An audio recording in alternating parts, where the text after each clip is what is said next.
why don't we get started? First up is reading the guidelines of our virtual meeting. So Tegan, why don't you go ahead? Thank you, Steve. So just to remind everybody, these are the same guidelines as we've been using to date, but just in case there's anybody new joining us, you will all join with your microphones muted. Please do not mute yourself after you've been unmuted if at all possible. And if you do, when we try to unmute you, you will have to approve being unmuted. So if you don't mind, try to let staff mute and unmute you. Also, once you're in, please rename yourself so that we can see your full name and your affiliation. So you'll see, for example, I'm listed as Tegan Tyke, MPO staff. If you want to ask a question or participate in the discussion, you can use what's called the raise hand function. You can find that there's a button typically at the bottom of your screen. It says participants. Once you click on that, you bring up the full list of people that are in the meeting. And at the bottom of the screen, you will see the option to press a button that says raise hand. If you're on the phone, you can use *9 to raise your hand.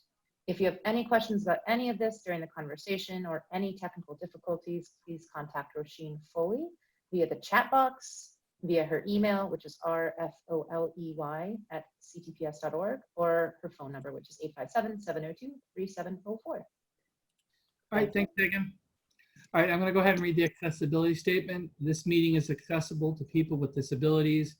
Zoom products are compliant with exceptions with the following standards: Web Content Accessibility Guidelines 2.1, Level AA standards, and revised Section 508 standards.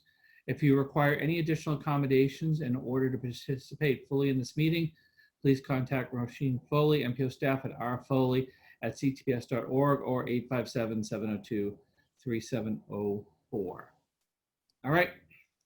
So the first agenda item is introductions. I'm Steve Wolfel, representing Secretary and CEO of Massachusetts, Stephanie Pollock. Actually, do we want to just do this as the roles first? Actually, Jonathan, we should do it that way. So go ahead, Jonathan. Yep. Mass DOT Chair. Here, Steve Wolfel. Mass DOT Seat 2. John Bouchard has not arrived yet. Okay. Mass DOT Highway.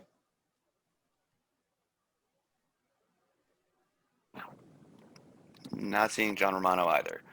I'm seeing Marie Rose. Is Marie here in his place?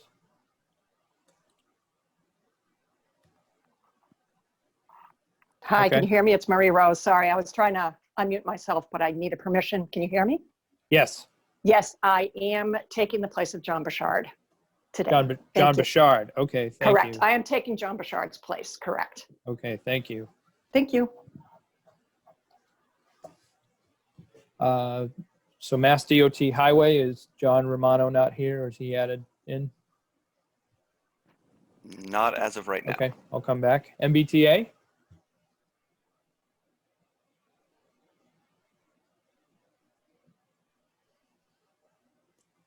Hi, this is Samantha Silverberg, MBTA. Great. Massport.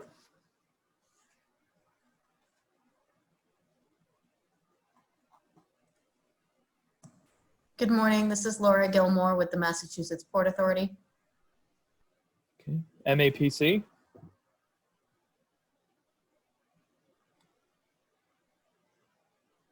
Good morning, Eric Barrasso with MAPC. MBTA Advisory Board.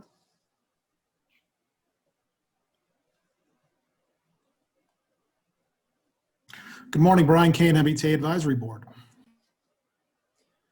Regional Transportation Advisory Council. Good morning, everybody. Leonard Diggins, Advisory Council here. Thank you. City of Boston, BTD.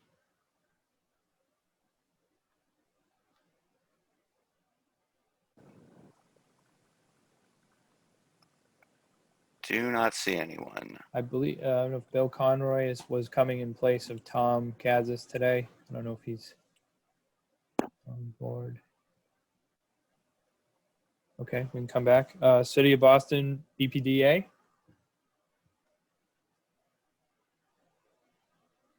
Hey, this is Jim Fitzgerald with BPDA representing Mayor Walsh, City of Boston. And just to confirm, Bill Conroy from DTD is on the list. I'm seeing him here, so I think maybe you just need to find him and unmute him.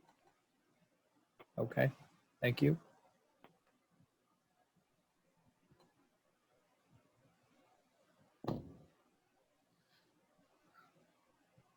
Okay, we'll come back to, we'll do a rollback. City of Everett, at large. Bill Conroy sorry. is unmuted. Sorry. Oh, thank you, thank you. Mr. Conroy?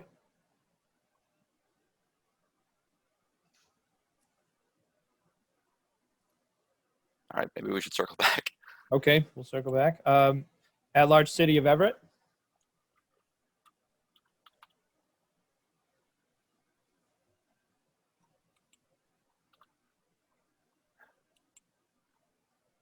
Jay Monty, representing Mayor DeMaria, City of Everett. Thank you. At large City of Newton?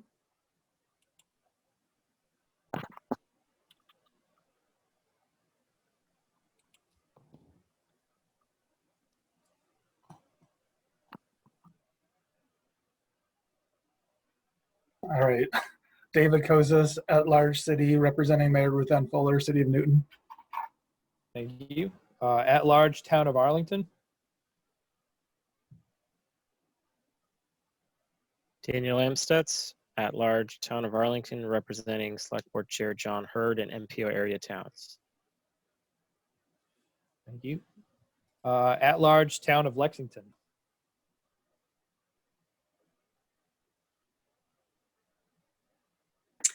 This is Sheila Page, at large town, representing all the MPO communities.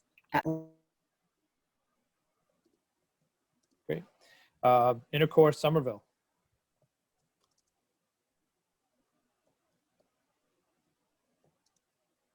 In the inner core, in the city of Somerville.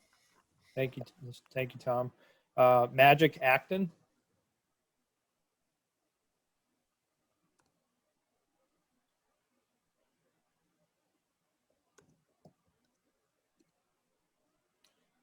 Okay. Metro West Framingham?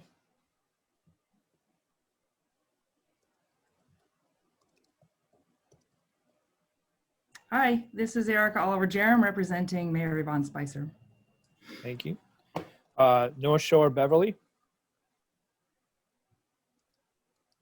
I believe it's Denise Deschamps who's here in place of Darlene. Hello, yes, this is Denise Deschamps representing Mayor Michael Cahill, City of Beverly and North Shore Task Force. Thank you. North Suburban Woburn?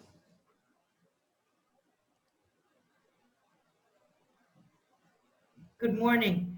Good morning. This is Tina Cassidy representing Woburn Mayor Scott Galvin and the North Suburban Planning Council.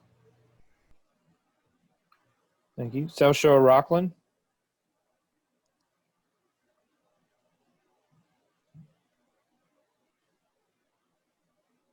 This is Jennifer Constable representing Town of Rockland and South Shore Coalition. Thank you. Swap Medway?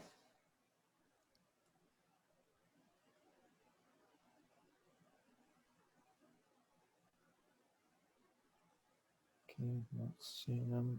And Trick Norwood NRRC. Morning, Tom O'Rourke, representing the Trick sub-region from the town of Norwood. Thank you. And our ex officio members, Federal Highway Administration. Good morning, Ken Miller, Federal Highway. Okay, and just to go back through the roll, City of Boston BTD, is Mr. Conroy here?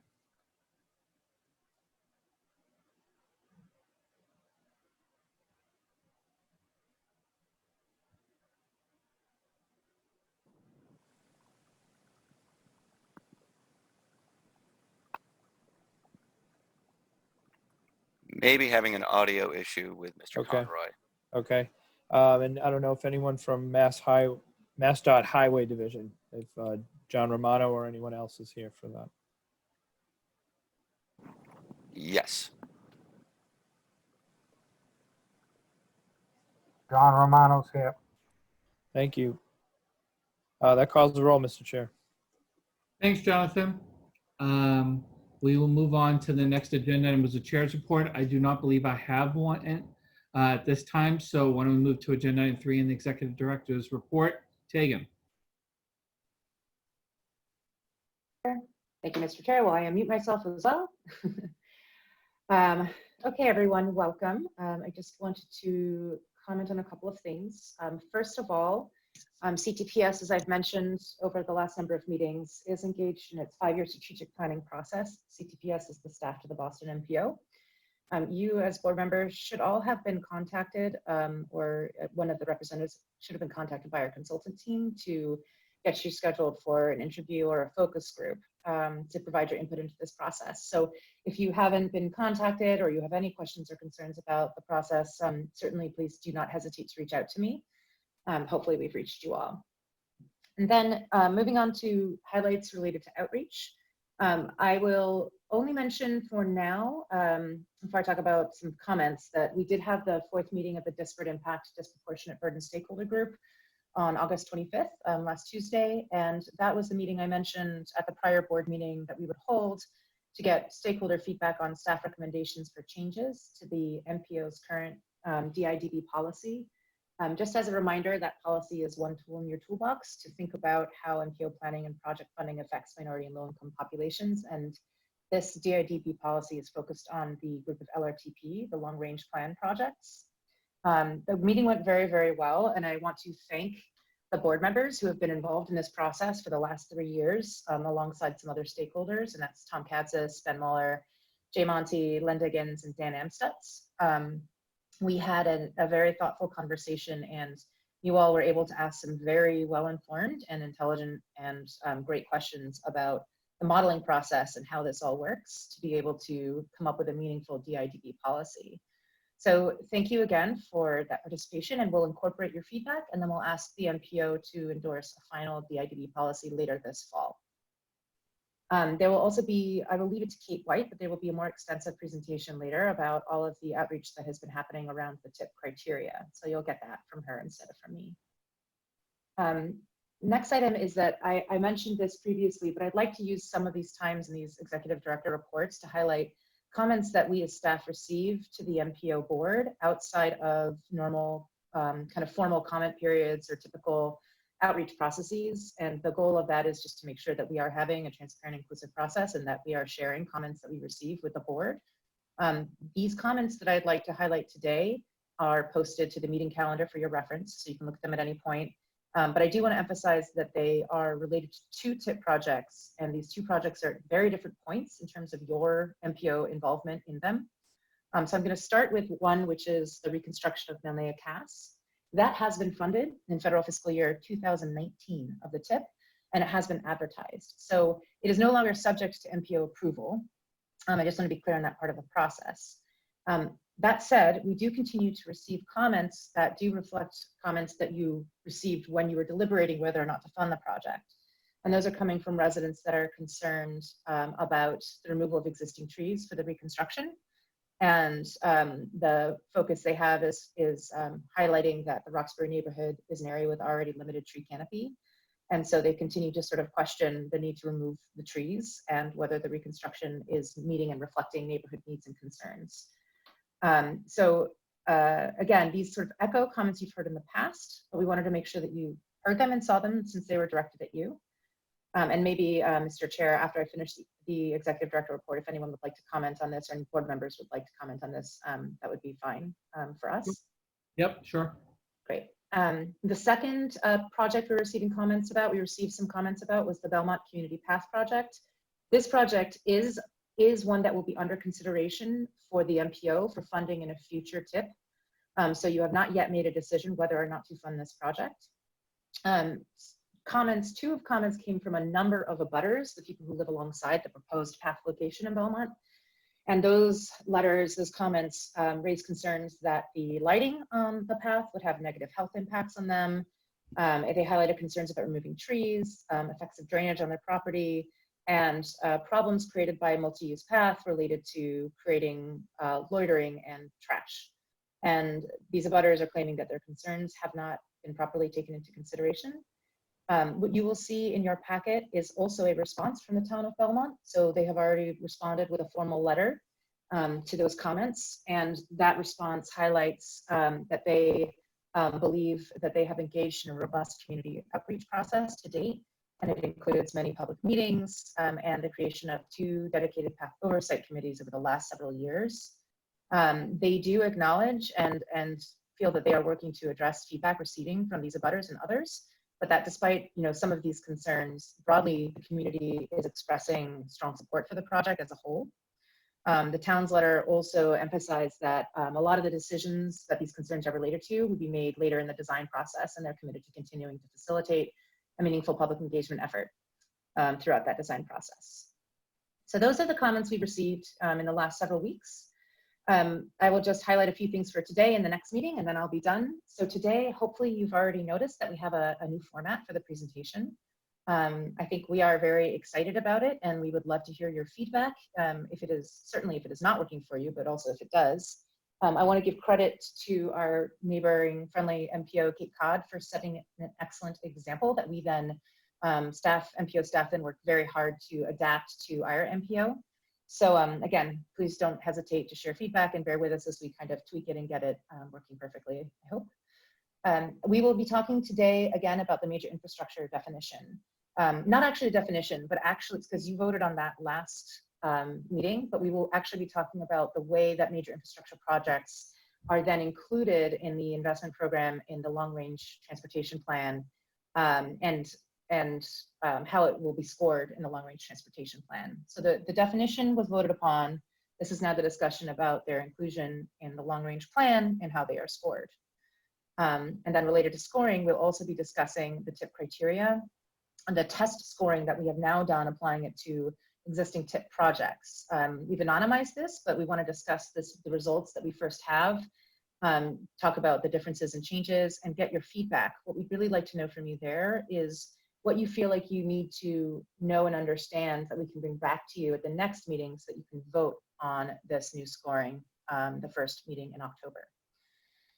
So that's it for today. Next week, we'll be doing a few non-MPO, next meeting, we'll be doing a few other non-MPO funded scopes. We'll be asking you to endorse UPWP Amendment 3, which is the fourth quarter adjustments, I believe. And then we'll hopefully do more final conversations about the TIP criteria and the new scoring. And we'll also have a performance-based planning update focused on non-SOV targets. And that is all I have, Mr. Chair.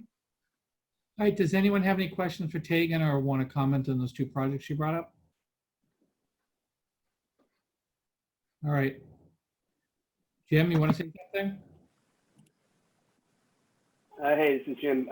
My colleague Bill Conroy is indeed having some audio problems, but he may have fixed them now.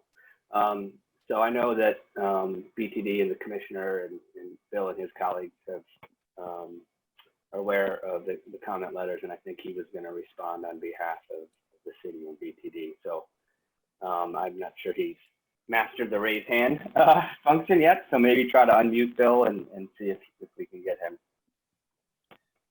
All right, now they can try to do that. I see 2 people have their hands raised, so let me go to each one of those.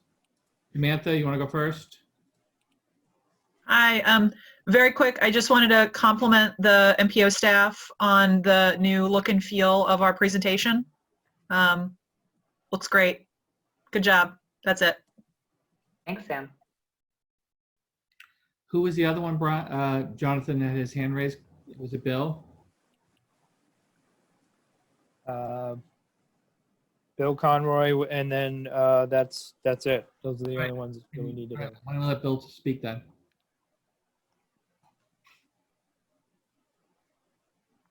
Trying to unmute him, it does not seem to be working.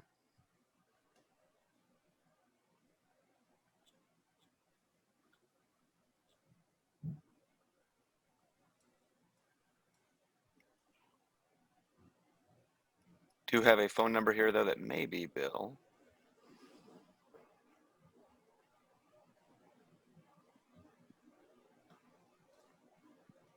Jim just raised his hand. Jonathan, while we're trying to figure out with Bill, why don't we see if Jim? Yeah, sorry, that phone number should be him. Okay. Maybe try that. Thank you, Jim.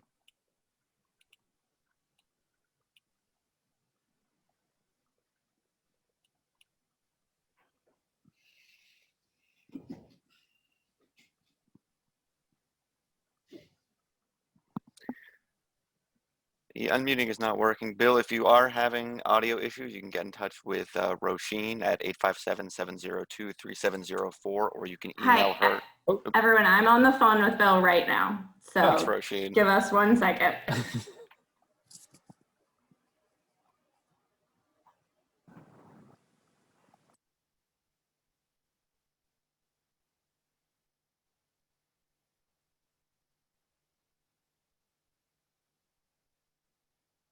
So while we're waiting for Bill, trying to figure out Bill's issues, do we know, Jonathan, if there are members of the public that have signed up to speak, or do we know that yet?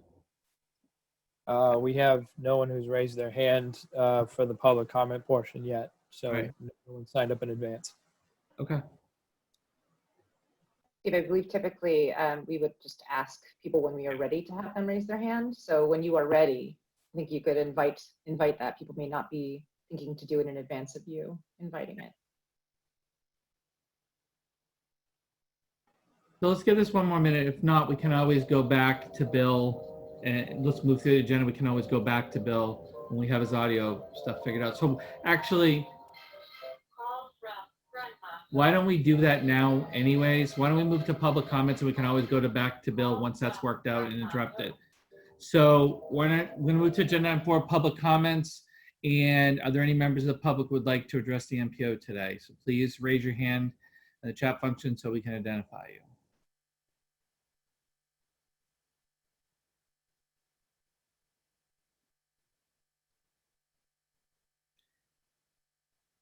I don't see him. Jonathan, have you seen anyone? I don't see him. Seeing none. Seeing none. All right. So we'll move on to the next agenda item, was committee chairs report. Are there any committee chairs that have a report? I don't see anyone, so why don't we move on to agenda item 6, the Regional Transportation Advisory Council report. Leonard, do you want to do yours while we try to figure out Bill's problems? Sure. So there was no meeting in between since the last MPO board meeting, but our next meeting is going to feature again because we just can't get enough of talking about the major infrastructure policy definition, and so if anyone here has more questions or things you want to discuss, we of course encourage you to attend our meetings. That applies to board members as well as members of the public. And I also want to congratulate or say I like the new format, and I appreciate the executive director's report, especially regarding those letters and putting them into context. Thank you. All right, thank you, Leonard. Anyone have any questions for Leonard? Seeing none. All right, why don't we move to 7? Rasheen, actually, before we do that, Rasheen, have we figured out the audio issues Bill's having or not? Are we close? No, we're still having some struggles. He tried to call in, but when we try to unmute him, it's not working. So we'll just keep trying. All right. So Jim, I don't know if we can't figure out Bill's audio issues. Do you want to talk to Bill and be able to try to bring up the city's point because Bill isn't able to join? Yeah, let's see if you can't sort this out. If not, I will step in for him and kind of reiterate our comments. All right, just let us know. We're going to keep going through the agenda as you figure that out. Jim. Oh, wait, sorry. I just got a text from Bill saying he's in now and to try to unmute him now.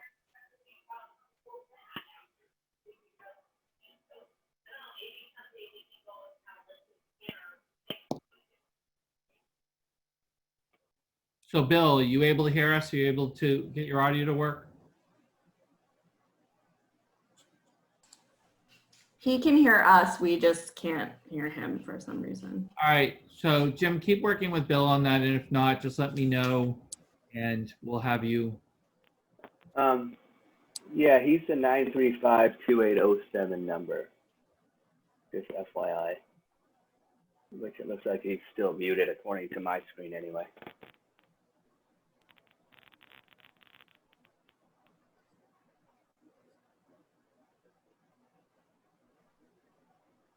Unmuting does not seem to work right now. All right, again, if we can't figure it out, I can fill in for him, but let's maybe come back to it in a couple All right. Thank you. All right, we'll monitor Sorry, this. Rob.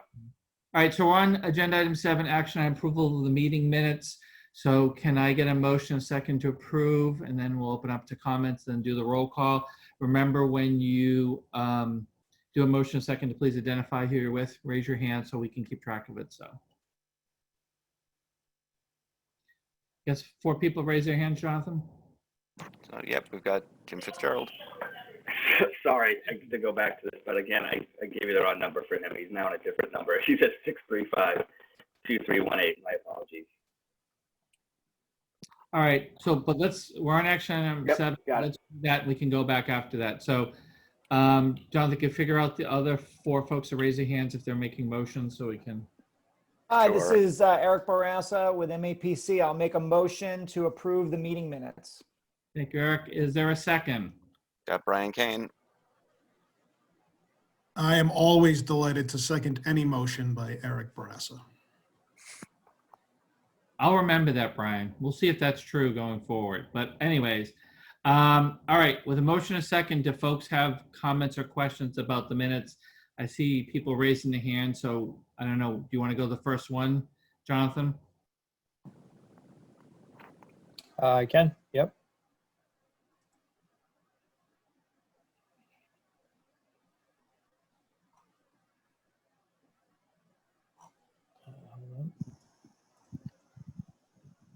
I'll start with Marie Rose. Marie? Oh.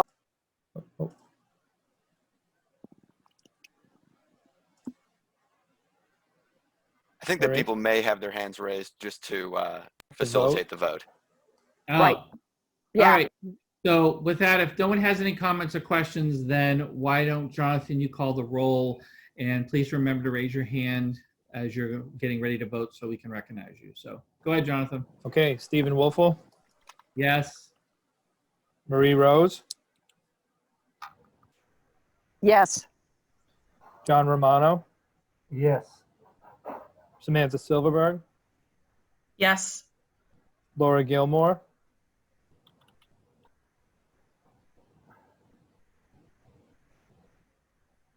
I will come back. Eric Barassa, Eric Barassa, yes. Brian Kane,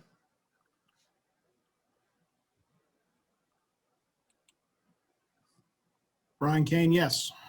okay, Leonard Diggins, Leonard Diggins, yes. then we're still having issues with Mr. Conroy, so I'll go to Jim Fitzgerald, Yes. I just got a message from Laura Gilmore that she is here. Can somebody unmute her? Hi there. Sorry, it would not unmute before, but I am here and I vote yes. Thank you. Jay Monty, Jay Monty, yes. David Kozis, David Kozis, yes. Daniel Amstutz, Daniel Amstutz, yes. Sheila Page, Yes. Tom Bent,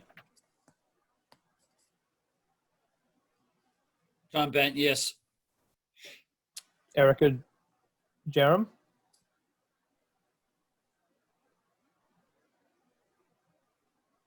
Yes. Erica Jerem votes yes. thank you. Denise DeChamps, Abstain? okay. Tina Cassidy, Tina Cassidy, yes. Jennifer Constable,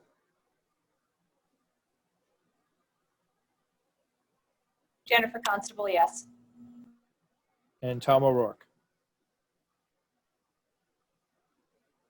Tom O'Rourke, yes. Okay, and do we still have audio issues with Mr. Conroy?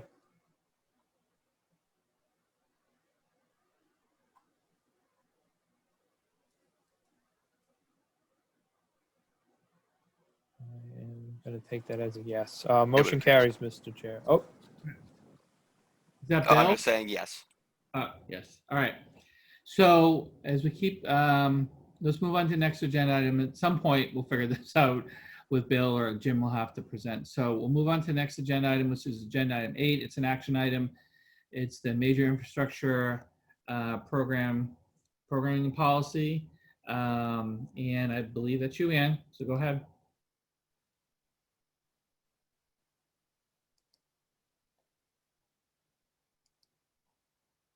Great. So we're going to see if I can control the screen. Okay, so I'm back today to continue our discussion on scoring and programming policies for the MPO's major infrastructure program. Yes.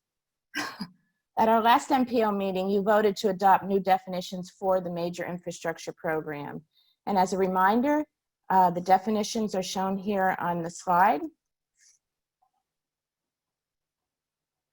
Major infrastructure projects on the roadway network include those that meet at least one of the following criteria: capital projects that improve facilities that are important to regional travel, which include interstate highways, principal arterial freeways and expressways, and all sections of roadways classified as principal arterial other that have fully or partially controlled access, and projects that cost $50 million or more. So major infrastructure projects on the transit network include those that meet at least one of the following criteria: capital projects that add new connections to or extend the rail or fixed guideway transit network, and projects that cost $50 million or more. So I deleted the text on bus rapid transit in the first bullet of the transit definition because we talked about the definition of bus rapid transit at the last meeting, and it was suggested that we use the definition of the fixed guideway transit network from the FAST Act.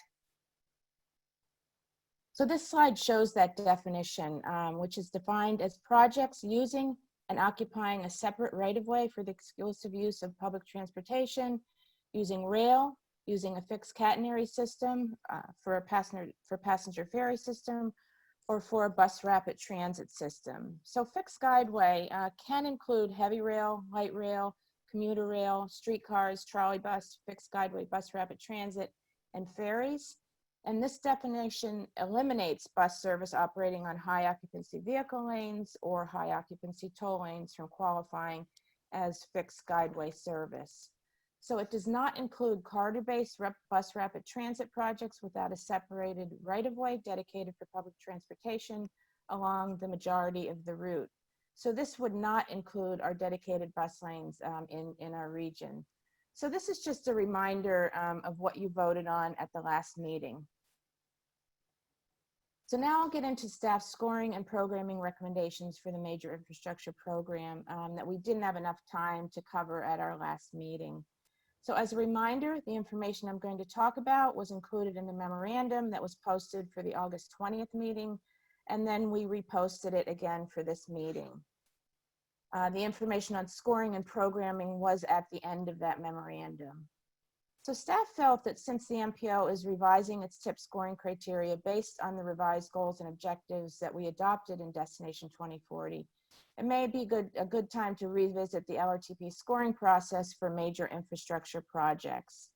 So for the TIP, along with the new TIP criteria, the criteria will be applied by investment program rather than being applied to all projects uniformly. So currently the MPO scores major infrastructure projects in the LRTP based on how well the project will address the MPO's LRTP goals, much like what we do for the TIP. So projects in the LRTP's first 5-year time band generally coincide with the 5 years of the TIP and can expect to be constructed in that time frame.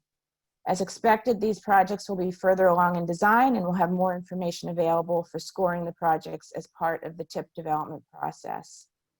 Projects that are programmed in the later time bands of the LRTP may not have a detailed design. Therefore, the projects are scored based on available information about how they will advance the MPO's goals. So in most cases, once the project is listed in the LRTP in the later time bands, the project will automatically be programmed in the TIP when the project's design is advanced and the project is ready for TIP programming.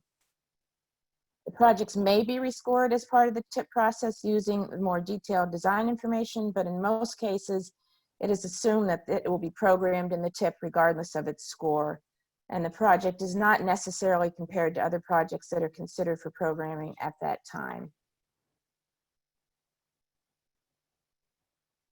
All right. So with this in mind, staff is offering the following recommendations for discussion and consideration by the MPO board. First, staff is recommending that all projects being considered for the LRTP continue to be evaluated on how well they address the MPO goals established in the LRTP. And using the same LRTP criteria, each project will be assigned an LRTP score regardless of its design status.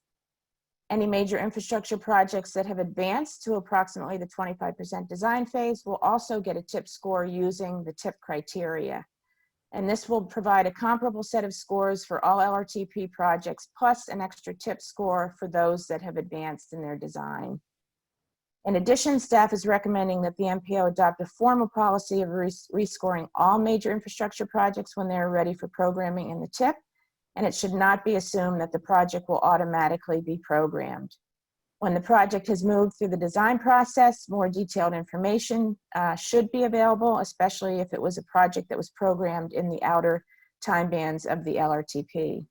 At this point, the MPO can review whether it's still appropriate to program the project in the TIP, because the cost may have increased since its inclusion in the LRTP, and a second evaluation gives the MPO an opportunity to reevaluate the project in relation to a cost increase and the MPO's goals and objectives.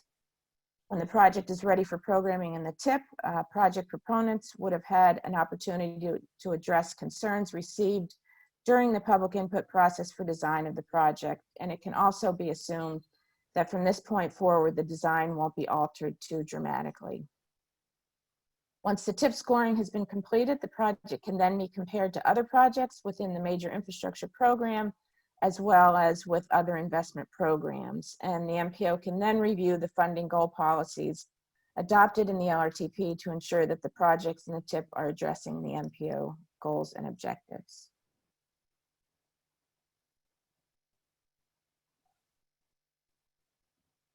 Oops, sorry. So for programming projects For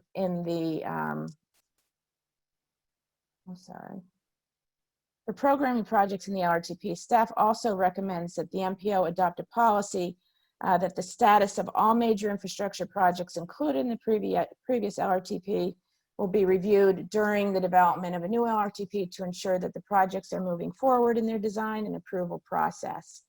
So if there is no movement in design or approval, or a schedule for implementation is not available, the MPO should consider placing the project in the universe of projects for consideration in future LRTPs. And this will allow availability of major infrastructure program funding for projects that are currently being designed or those that require approvals from FHWA and FTA.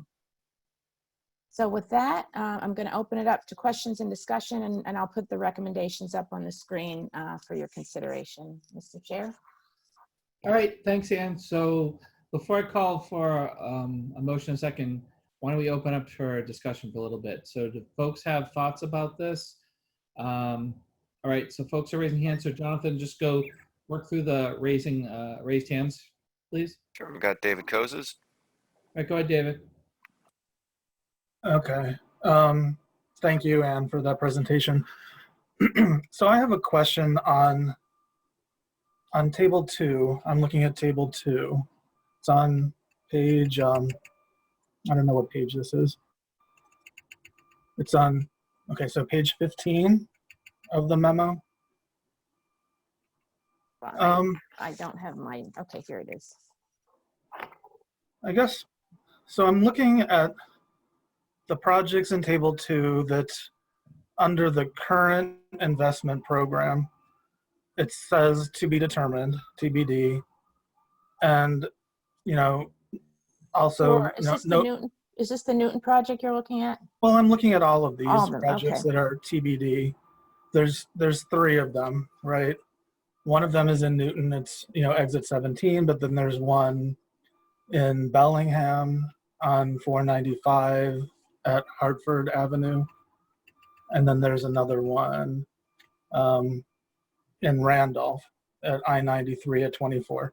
So they're listed here as TBD in the current investment program and in the proposed. So, clearly they're on major interstates.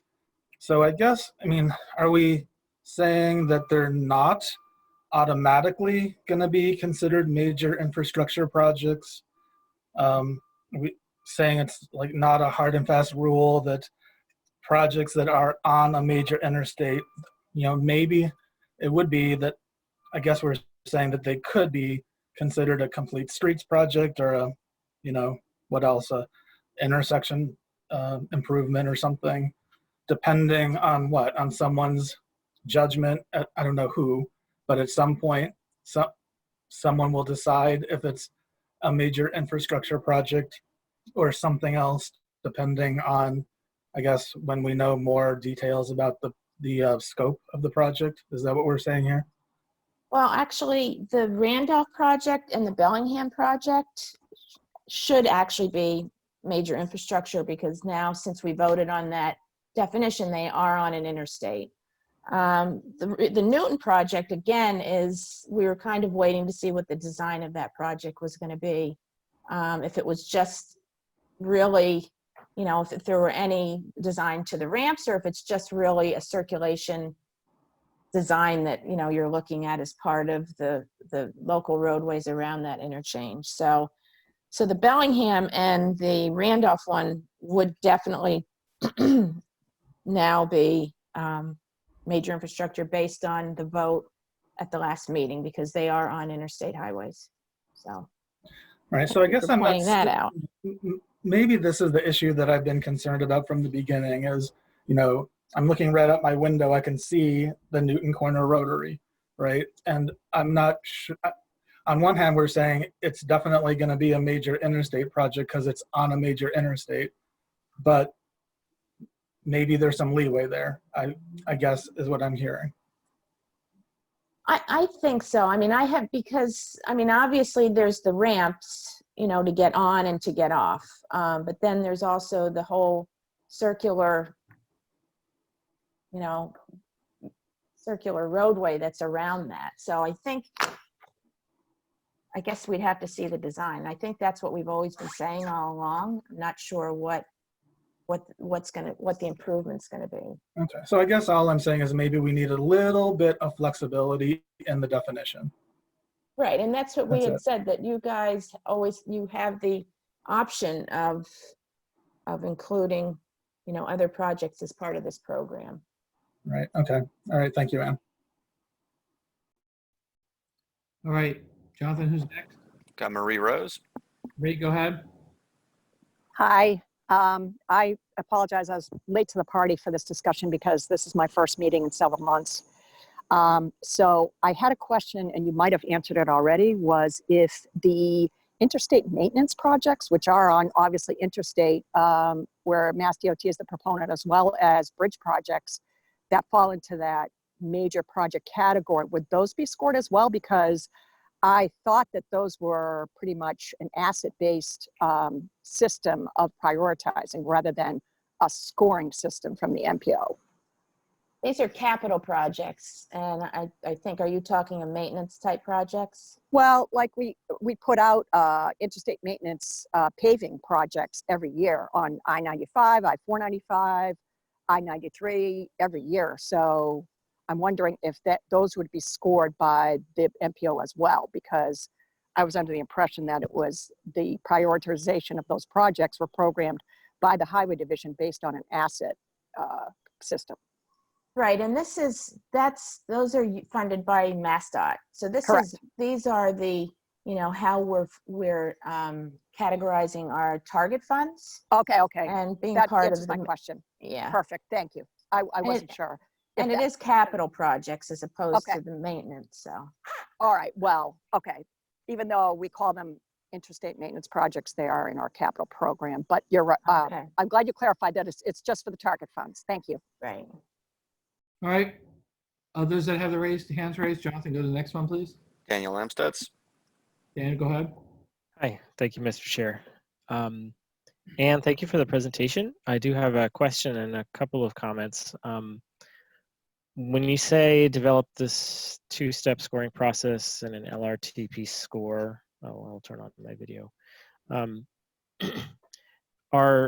Do the projects already get, I'm sorry, I don't remember. Do the projects already get like a quantitative LRTP score?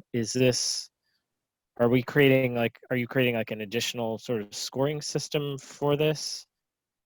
No, if you want to see how we did it, they do have a numerical score. It's in Appendix B in the Okay. in Destination 20. It gives the whole process, and it's more at a higher level because we don't really have the details for some of these projects. You know, some of them are conceptual at that point, so it's just kind of looking at how we think that these projects are going to advance the goals and objectives. So yeah, it is. Okay. It's in Appendix B, and there's a whole section on how we did it, and then the actual scores for the projects. In there. Okay, so we just use the similar or the same system we've been using before. Right.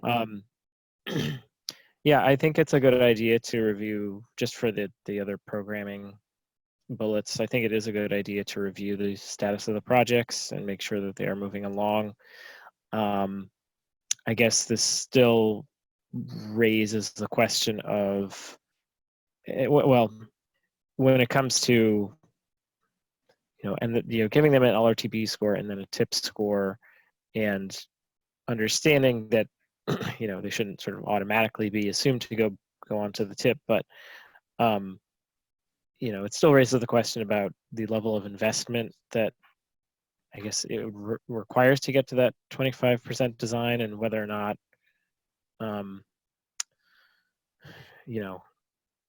put a lot of money into designing it and then have a hard time getting on the TIP. I don't know. It still seems to me that would be an issue, but I think it's a good idea and a good concept to kind of move in this direction. I just don't know how we sort of resolve that. Putting a lot of money into designing a project and not being able to move it forward. So I don't know. I think the LRTP score would be important to make sure that the project is sort of worthy of continuing to move ahead. I don't know. Those are my thoughts. Thanks. All right, thanks, Daniel. Jonathan, who's next? Tom Bent. Tom, go ahead.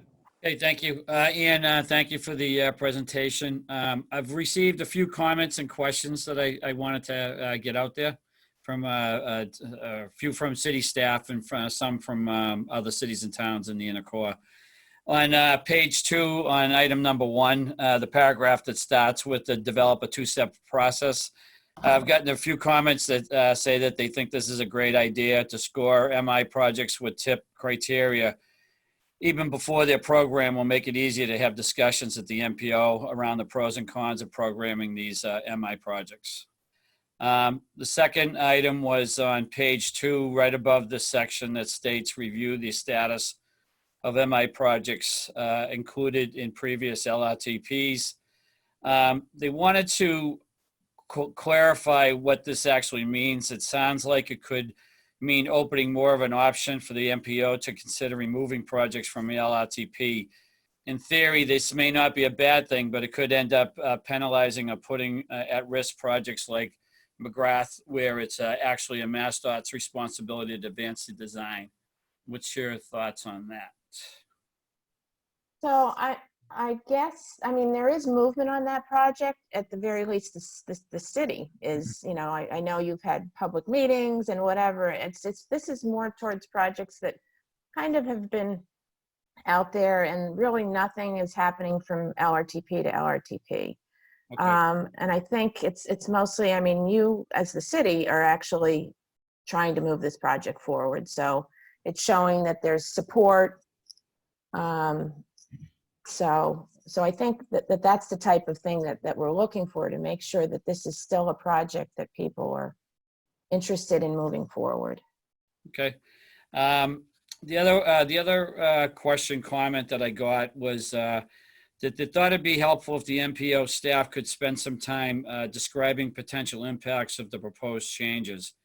And I got a couple of examples here. In the tables, they show some projects that are currently MI, like Route 4, 225 Bedford Street and Hartwell Ave. and the reconstruction of Western Ave Route 107 being recategorized as complete streets, since they're on other principal arterials and under 50 million. Sometimes the difference in scale of these types of projects can cause them to score higher than lower cost projects. So they're wondering if it's worth having two categories of complete street projects.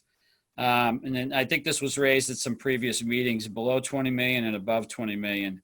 Or is there another way that MPO staff is trying to incorporate an assessment of cost effectiveness into the scoring of projects categorized as complete streets, but with very different costs?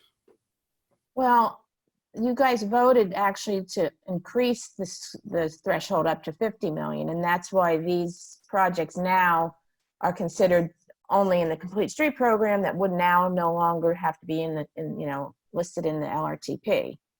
So that's the one step. It doesn't have to go through the LRTP now. It can be directly programmed in the TIP, and it would be scored using the TIP criteria. And then compared alongside to other complete street projects.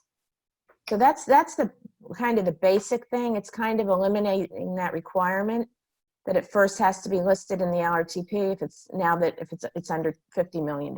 So Right, I think they had some confusion on that end of it, because it is a little bit confusing as to, but that actually helps. So I'll make sure that they understand that part of it. right. I mean, when we wrote the memo, you guys hadn't made that decision. This was really to give you all the information. But since, at the last meeting, you voted to now raise that threshold to 50 million. So,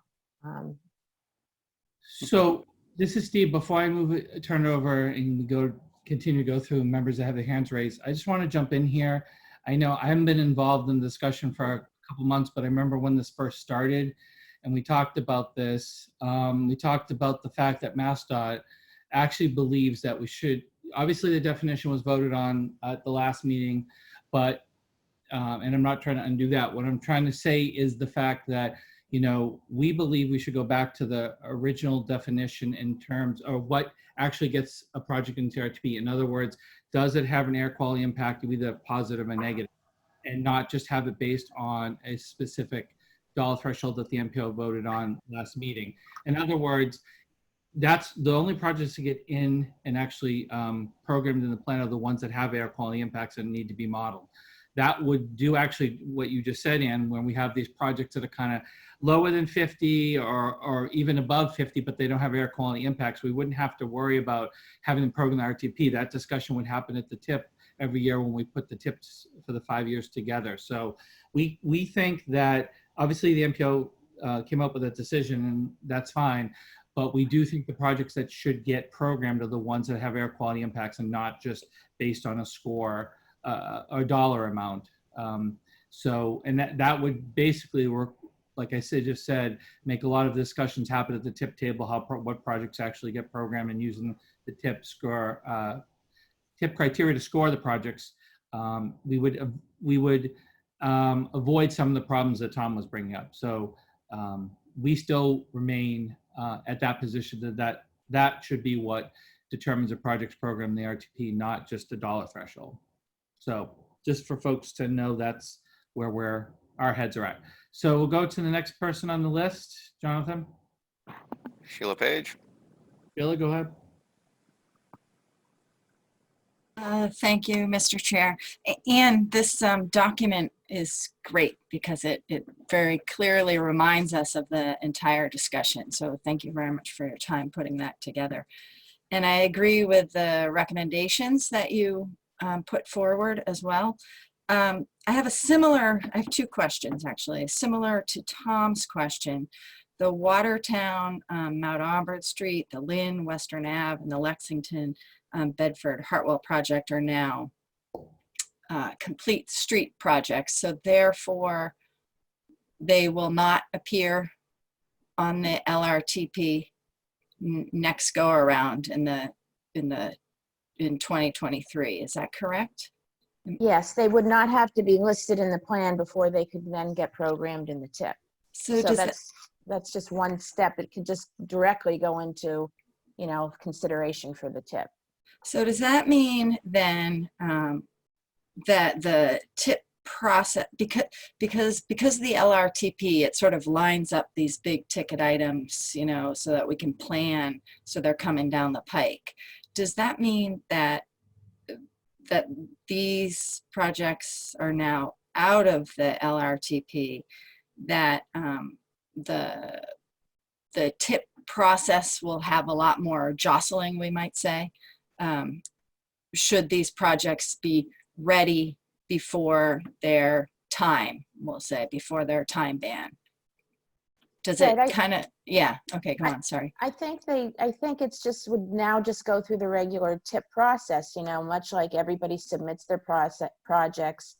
They're scored and evaluated, considered by the MPO, and then, you know, you set these goals of, you know, 45% of funding going to complete streets. And I guess, and that's just a goal that's set in the plan. And I think you're going to, each year you'll compare projects against each other. And you're going to, you know, look at what the best projects are for consideration for programming our target funds. So it's just that they don't have to be listed in the LRTP, but then now they're going to go through that process, the same process that all the other projects go through, you know, for submission, you know, whenever it is ready. So you won't have a specific time ban. If it's ready earlier, it could be submitted and scored and considered. But Ann, we will have the issue sometimes where if a project's kind of at the cusp of being 50 and goes over based on how design goes, that we could need to go back and amend the RTPs like we've had to do in the past, right? Right. Even things that don't have any air quality impact, we'd still have to go through that process, correct? Right. Okay. Right. Sorry, Sheila, do you have more questions or was that it, Sheila? No, I think that's it. Thank you. All right. Jonathan, who's next? Ken Miller. Go ahead, Ken. Thank you, Mr. Chairman. Just two questions, just to follow up on what Tom just mentioned about cost effectiveness. I think that's an important point, and I'm just wondering what, I'm not sure, maybe it's just my lack of familiarity, but what is the intent in terms of addressing cost effectiveness as part of the criteria and scoring? That's one question. And secondly, I think maybe I'm a little confused about also the inclusion, the necessity of including major infrastructure projects as defined by the MPO, you know, on the vote last time, in the LRTP if they don't have an air quality effect. And so there is no, again, so was that part of what the MPO voted for last time? This is to Steve's point. Right. So we didn't necessarily vote on that. It's been the policy of the MPO to include major infrastructure projects in the plan.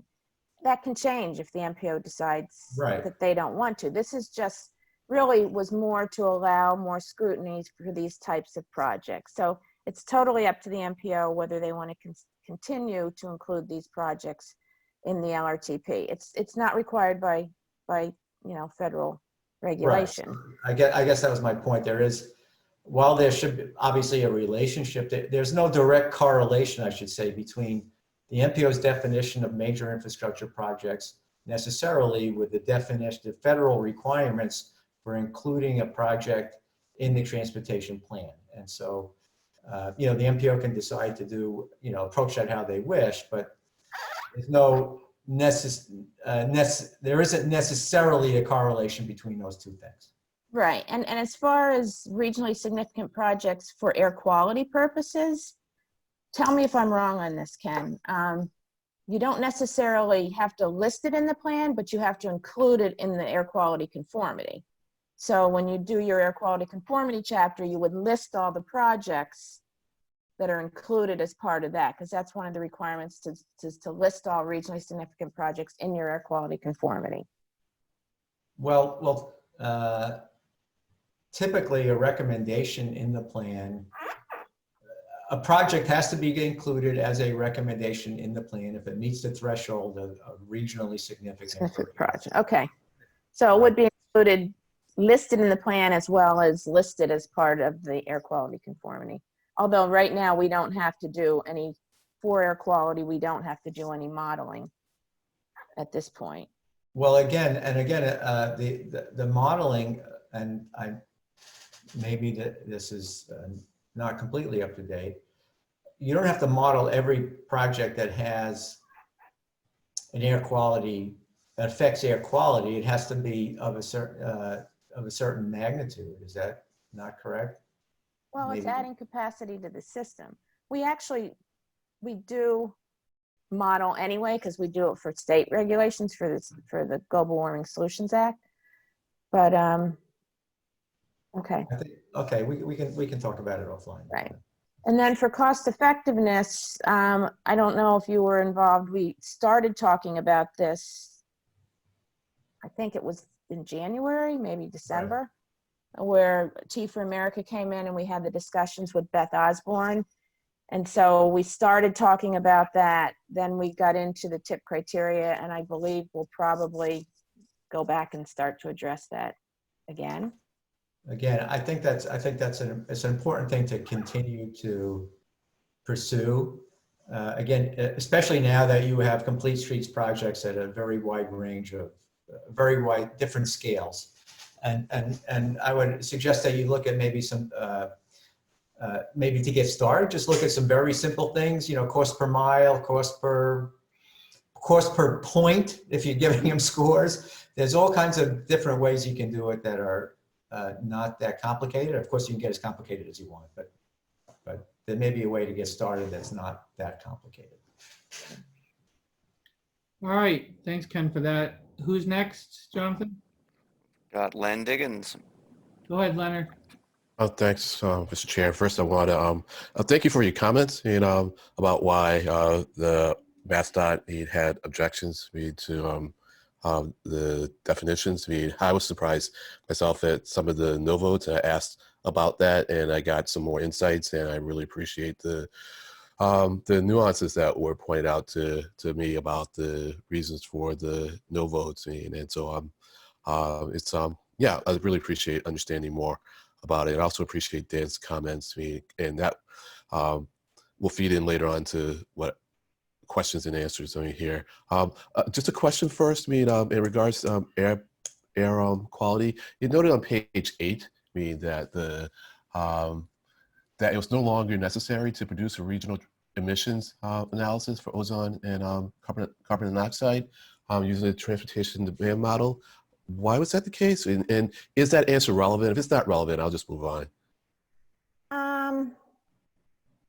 I don't know how relevant it is, but if you Okay. look in the chapter 7 of the plan, it's the air quality chapter. It tells how the whole process happened. We were in non-attainment. They had a new emission standard.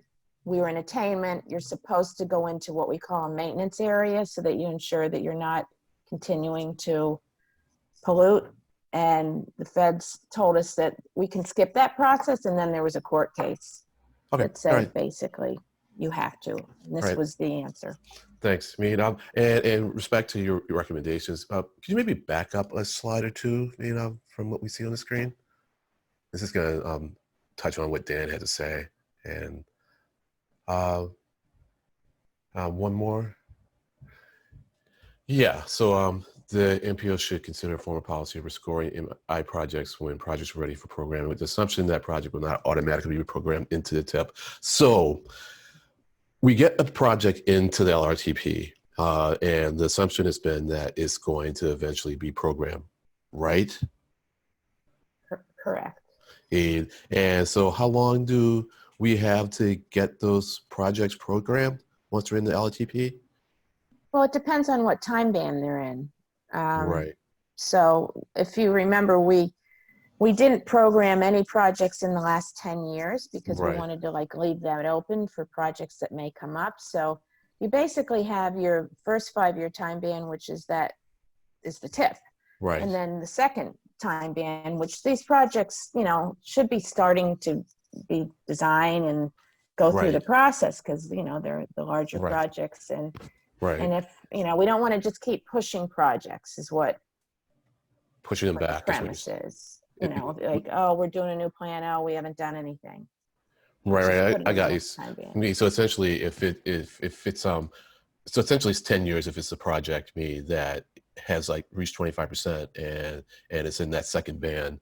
And so, well, I guess what I'm getting at is that I understand Dan's point. It's a good point. It's like it costs money to get these projects up to a certain point, and so initially I was like all for that third point, but it's like, but how do you really boot it out? I mean, and what would then be the criteria for booting it out? Would it have to have like a threshold low score by criteria?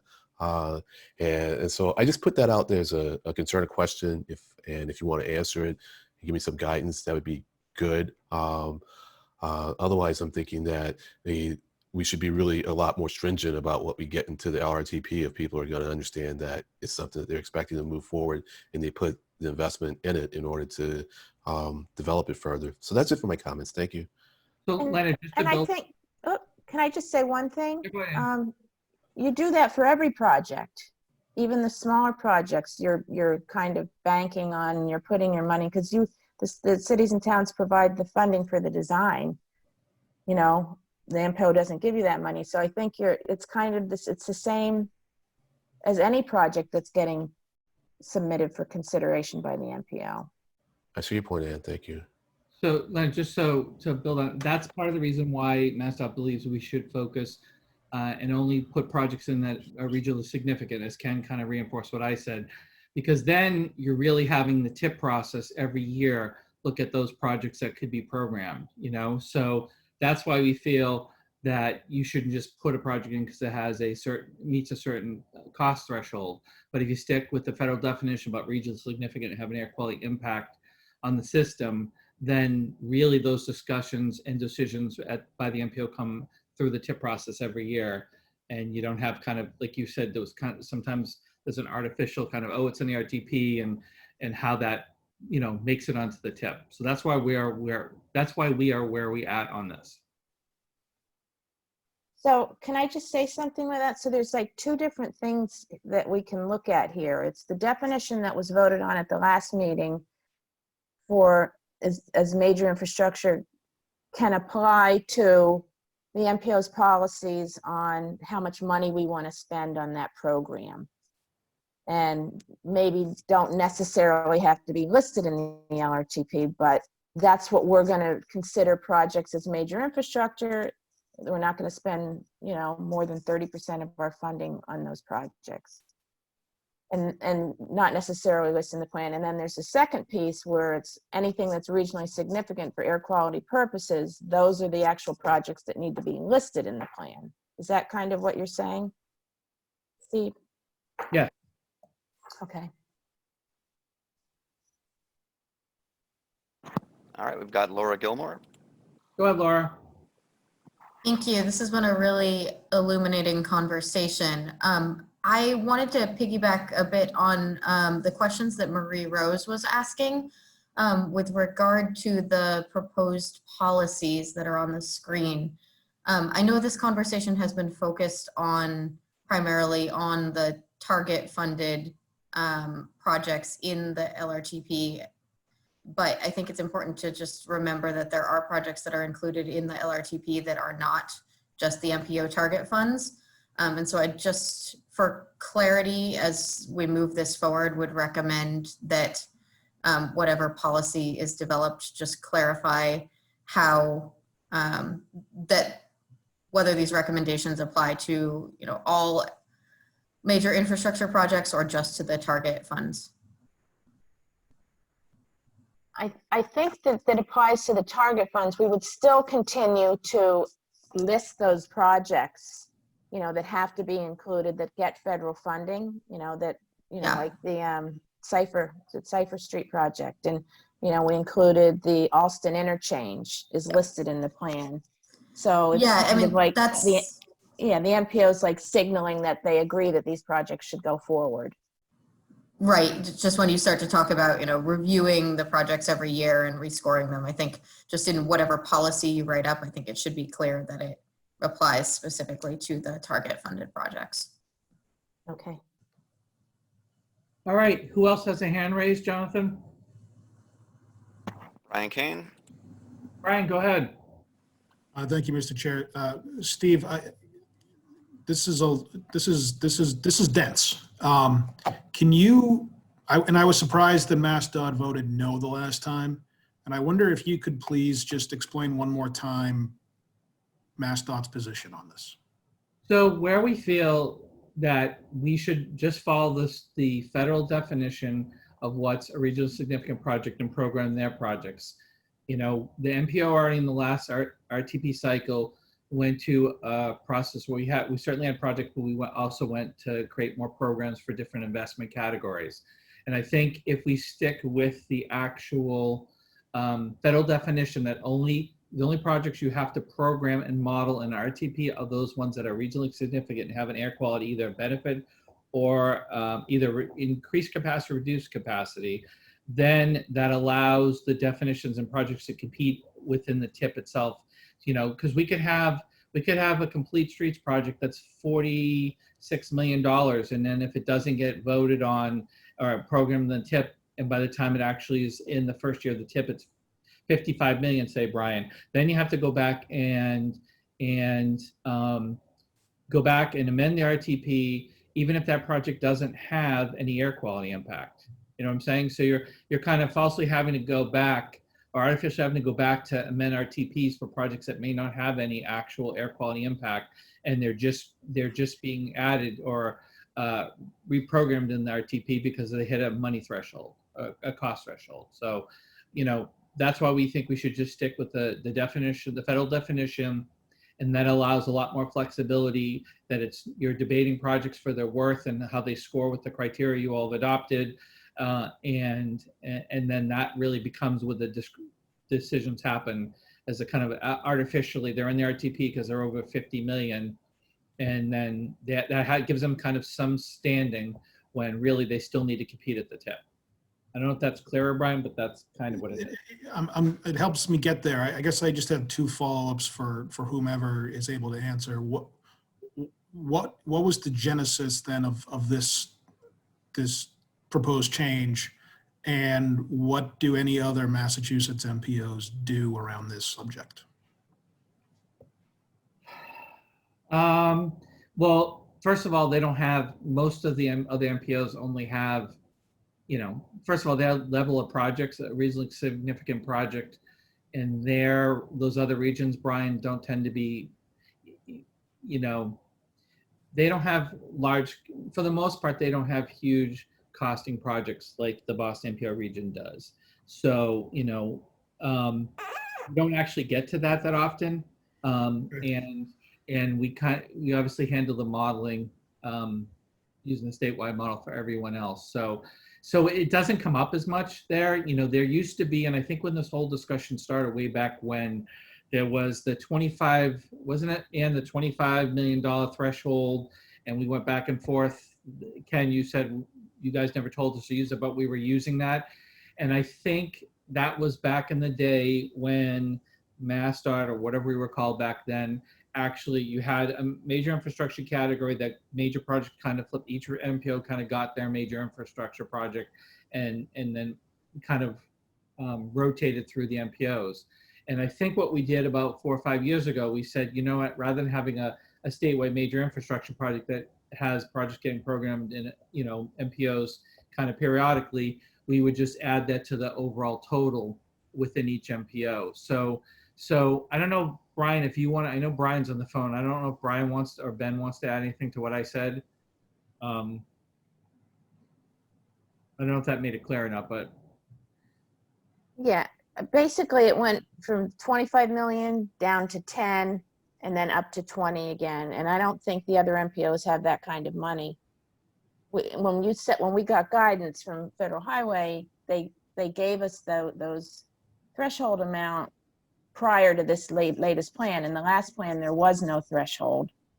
And the other MPOs just don't even, you know, have projects that come up to those dollar amounts, so. And just like the Boston MPO did, most of them had, basically what happened, Brian, any big projects they had were put in the universe or kind of an illustrative category. And most of our other projects were just rolled up in the investment category programs, just like the Boston MPO did. I know Ben has raised his hand. Maybe he wants to speak if you don't mind. Sure, go ahead, Ben. Yeah, I just wanted to speak a little more as to sort of what the other MPOs in the Commonwealth do. So essentially, because the other MPOs don't have TIP programs, they just are using the federal definition for what is required to go into the RTP as their, when they're developing their RTP, that's all they include. In the Boston MPO, it seems since we've developed these TIP programs, we've kind of said, okay, well, this major infrastructure program will list everything that's in the major infrastructure program in the RTP, in addition to what the federal highway requirements are for what's in the RTP. So that's sort of the nuance there, is the other MPOs don't have the sort of a parallel program for major infrastructure, so that conversation doesn't really happen. Okay, thanks. Others? Oh, Ken Miller.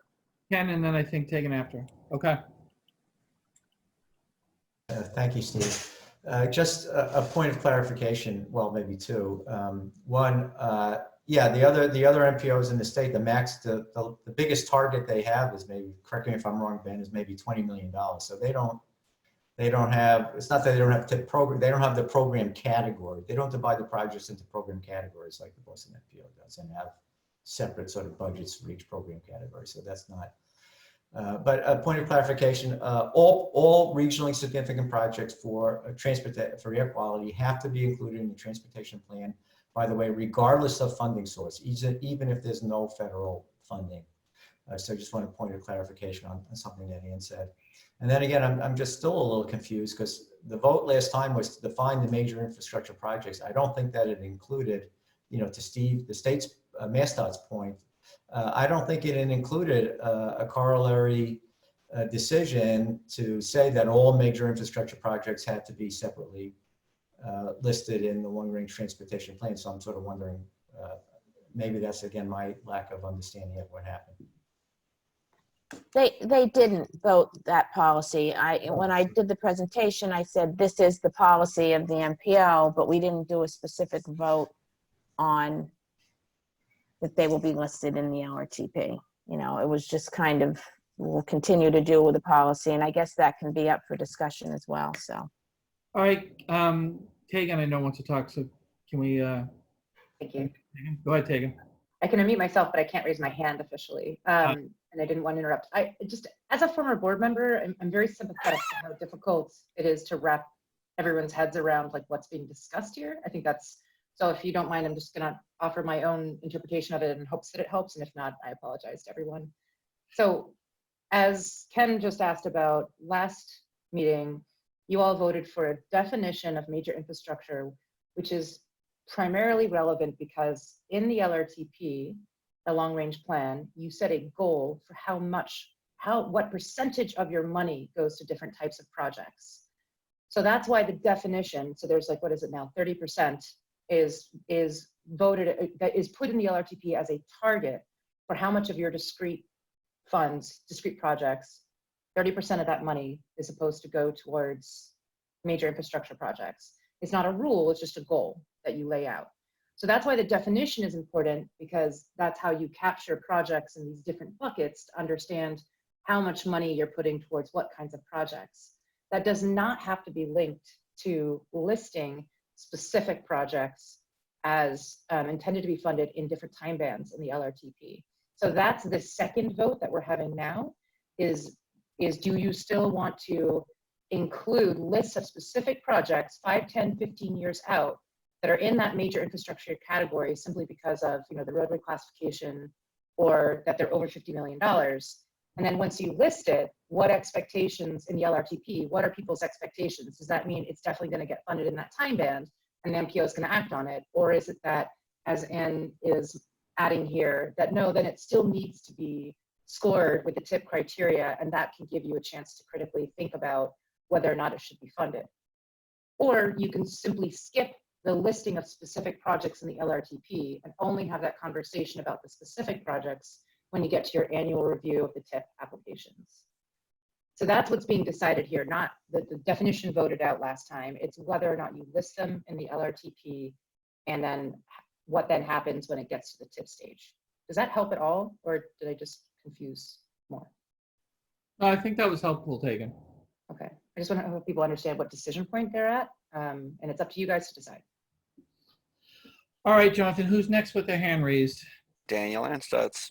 Go ahead, Daniel. Hi, thank you, Mr. Chair. Tegan, I think that was helpful personally, so I thank you for going ahead and trying to clarify everything there.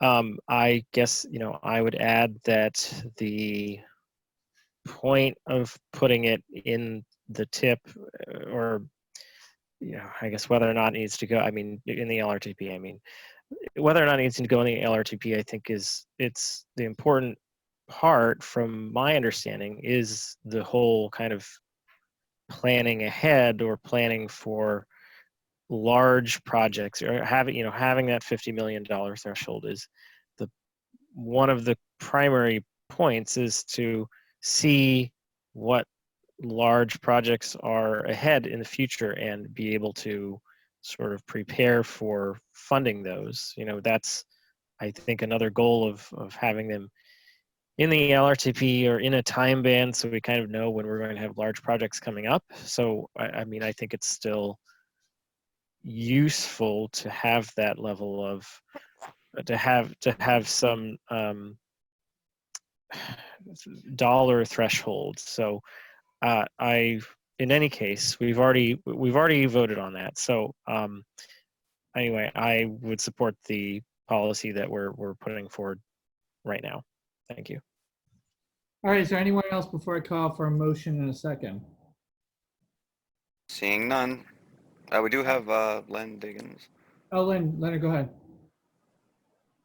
Sorry. And before you call for that motion, I just wanted to ask if it might be at all possible for us to consider delaying this vote for till another meeting, because I think it would be helpful, at least for me, to discuss this more with the advisory council, and especially since Anne's planning to come to the advisory council to talk about it. And also it would give maybe people here who may not be ready to make a decision another venue in which to ask more questions and maybe more time to think about it.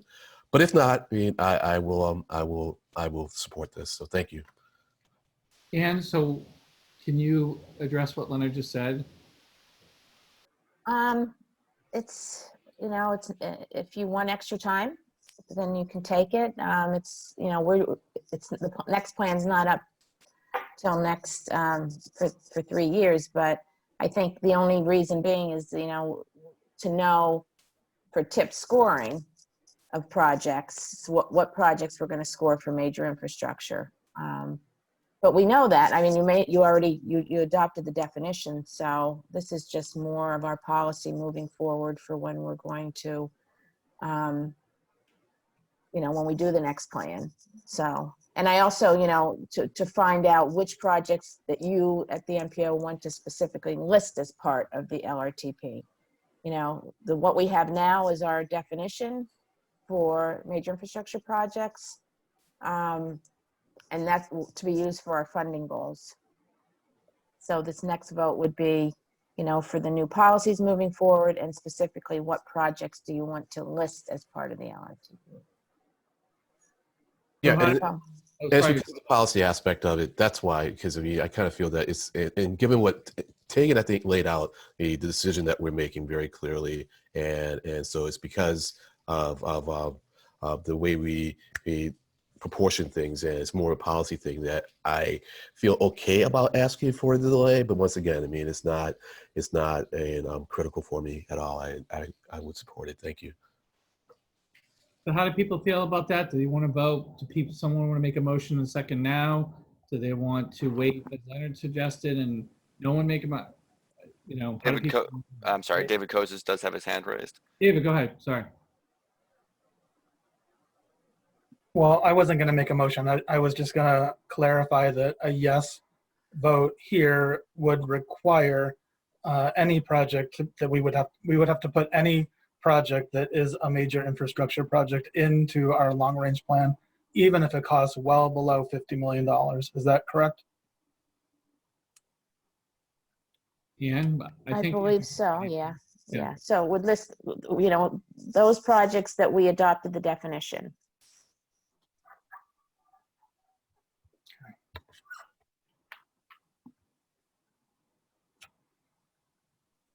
So what do people want to do? What do members do want to do? Does someone make a motion seconded to move in? Does someone want to clarify his take and said that the discussion is really, as she pointed out, we have the $50 million threshold but that doesn't necessarily mean all those $50 million projects have to perform the RTP. So Eric, go ahead.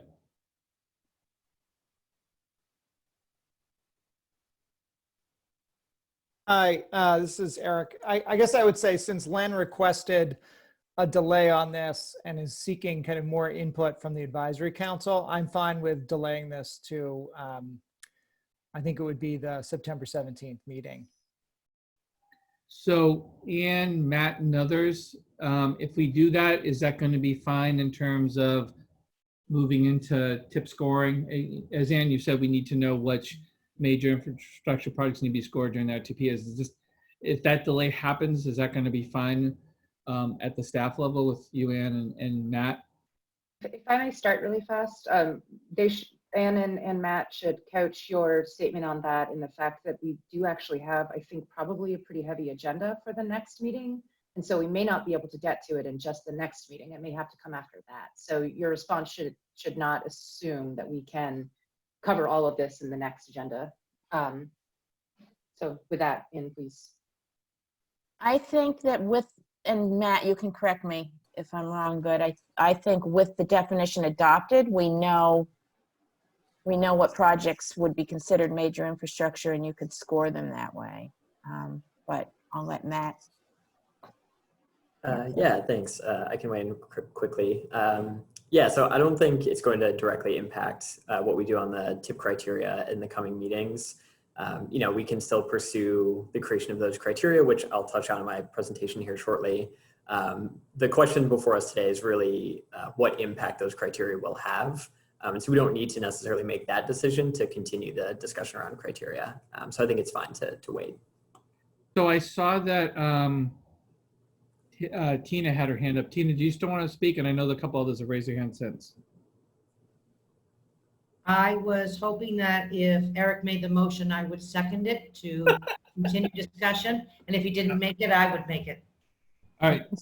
And if I could clarify, can I ask what we're expected of the staff to do between now and the end of this to help members understand this more? I'm thinking what we need to do, otherwise, just so I know for the staff what we need to come back with and help the members understand this further. Leonard, go ahead. It was mainly for me and to have more discussion with the advisory council to get a sense of how they felt about this. And but I was also going to ask if other people are fine with making the decision, and I'm the only one that's wanting more time.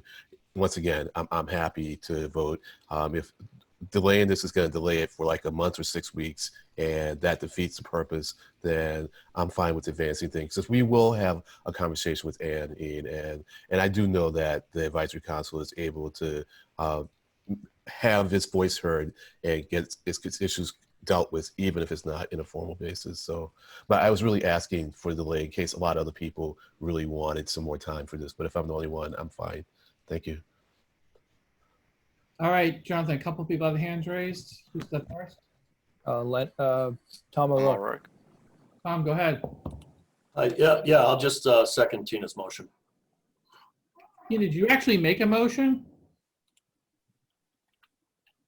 I just want to make sure. I wasn't sure how you stated it that was. So, and what was it? Was it to adopt what staff said? And I guess, Tom, that's what you're seconding. Am I correct with both Tina and Tom that's what happened?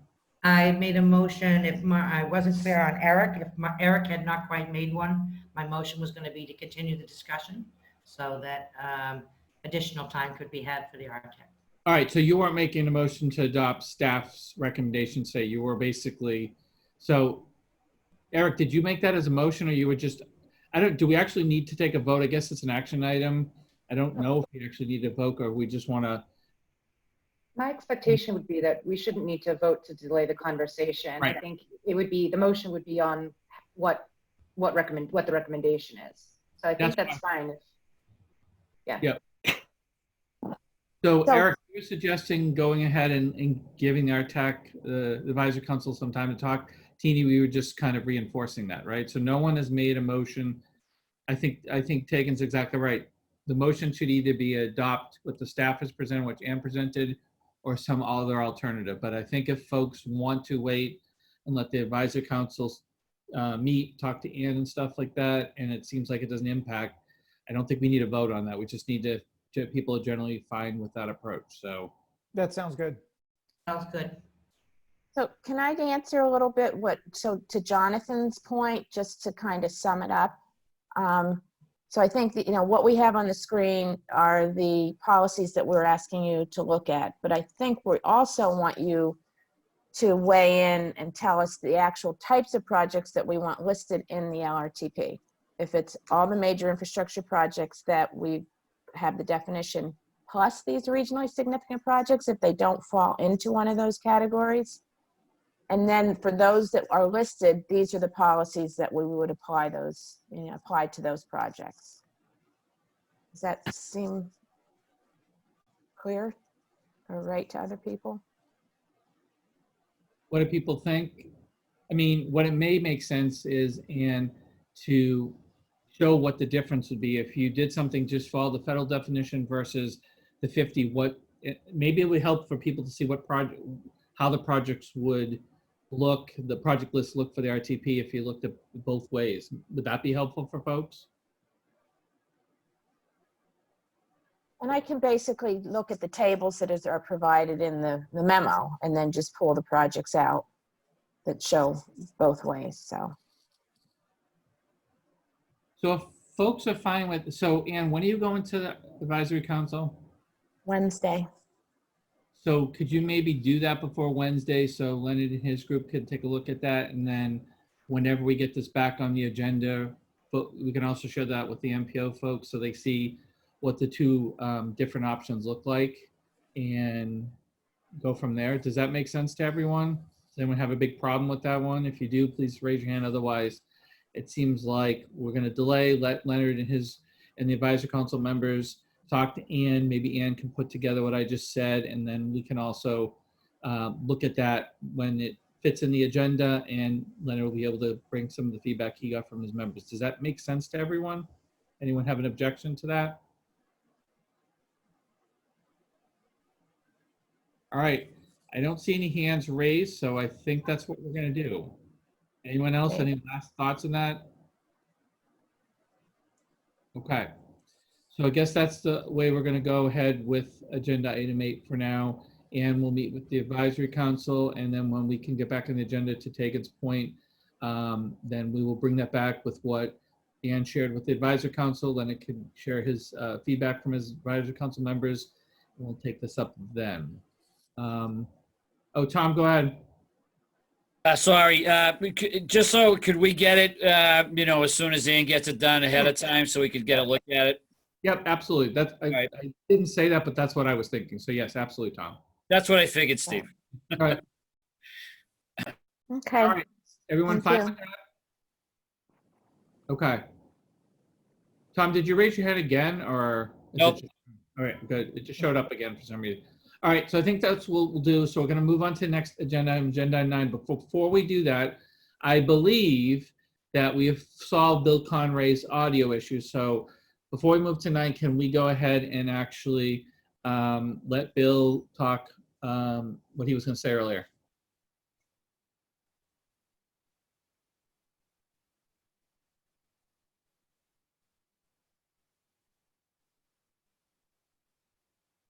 Can you hear me now? Yes. Okay, great. Sorry about that, members as well. Had some audio trouble here at City Hall. But just a response to the earlier comment letters that Tegan read regarding Melnia Cass Boulevard project. There's 3 items we just want to respond with. One is that sometimes what gets lost in the conversation about trees is that the project has a lot of safety and mobility benefits for pedestrians and cyclists. I'll direct the MPO members and members of the public to the BTD web page that details these project benefits. You can go to boston.gov, then to Transportation Department and look for projects. As we all know, Melnia is a regional corridor, and the project is bringing neighborhood features to make it more a part of the neighborhood. Secondly, we're reviewing the request to save more trees on this project. The MassDOT project team is aware of our efforts and is holding off issuing the NTP until we can sort through some of this.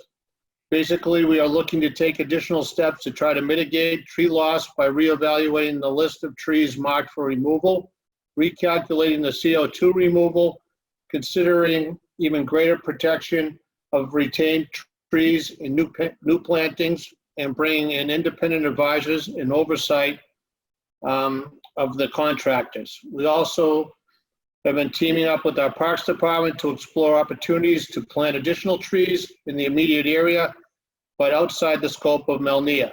There are also a number of trees being planted by other projects and programs in and around the greater Nubian Square area that add up to at least 140 or so trees, new trees being planted.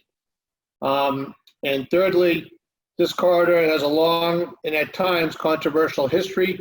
If members and the public want more details about the project features and the life cycle of the project, they can also go to the city's webpage, boston.gov, Transportation Department projects.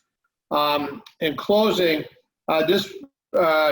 people have been working on this project. This project's been around for 10 years. There's been a lot of public outreach. When Jim Galooly was leading this project, he also involved the Friends of Melnia Cass, which is kind of not really the protocol, but Jim thought this was necessary in particular for this project. So every step of the way along this project, that the Friends of Melnia Cass were part of these meetings of design, ongoing design, if you will.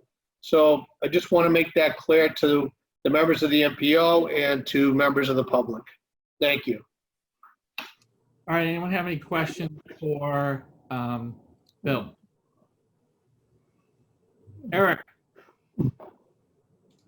Bill, thank you for that. And, you know, I remember it's a couple years ago now, at least, that we did have a presentation on, I think it was the 75% design at the time. And I know even at that point, we were receiving a lot of public comment about the impact of tree removal. And I think something that was made clear at that time, and something that was really not highlighted in that Boston Globe article from like the other week, was that the tree removal is really spread out along the corridor, correct? It's not concentrated in one area. It's not like there will be an area that now has no, shade and is some kind of a heat desert. It's really all along the corridor. There's sort of a selective removal of trees, and there's still going to be a very extensive, mature tree canopy along the corridor. That was always the sense I had from the various presentations and designs I'd seen. Yeah, that is correct. As you know, there were today existing, there's about 514 trees. When we get done, there'll be about 613. Right now, there were 26 dead trees that actually need to be removed. But what's brought light to this is that we kind of took out another microscope, if you will, just to kind of fine tune things. We definitely don't want to be leaving trees in place that are in poor condition, which we've identified. There's like 6 of those trees, or 11, I'd say 17 of those trees. So, but to answer your question more directly, as part of this initial contract, the idea was to the contractor to take down all the trees at one time. That's been amended now, so we have more of a focus on what trees will be taken down if and when. And, you know, we brought out, you know, so it's more of a microscopic look at how we go ahead with this project, Eric. Okay, thanks. Anyone else? All right, I don't see anyone else, so why don't we move on to tip criteria revisions, test scoring, and public outreach. Matt and Kate. Awesome. Thank you, Mr. Chair, and hello, everyone. Today, I'll co-present alongside my colleague, Kate White, and collectively we'll continue to discuss the revisions to the TIP project selection criteria. Our focus today will be on the public outreach we conducted over the last several weeks to gather feedback on the changes that we've proposed to the criteria, as well as on the results of the first round of test scoring using those draft criteria. Here's the ground that I'll cover, or that we'll cover during today's presentation. We'll start by highlighting a handful of goals for this discussion, as well as some questions that we hope to answer today in support of those goals. I'll then turn things over to Kate for a while, and she'll give you an overview of the key takeaways from the public outreach that we recently completed to get feedback on the proposed criteria revisions. From there, I'll give you a reminder of what we've discussed during our last meeting on August 20th, when we went over the overall new scoring framework. Next, we'll move into a discussion of the test scoring results for several projects organized into investment programs for comparison. And finally, I'll briefly highlight some next steps at the end of the presentation before we have a conversation on today's presentation with whatever time remains. These are the goals for today. First, I would like you all to provide your feedback on the draft test scoring results. Second, we'd also like to highlight the results of the public outreach that we recently completed and answer any questions you have on that process. And finally, I'd like for you all to provide your input on the content that we cover over the next couple of MPO meetings as we wind down the TIP criteria revisions within the next month.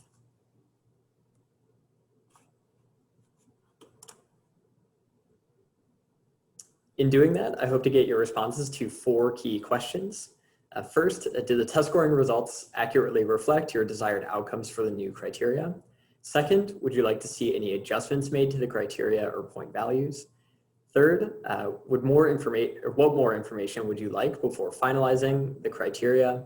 And then fourth, we'll sort of skip this question as we just spent some time talking about that in the agenda item prior.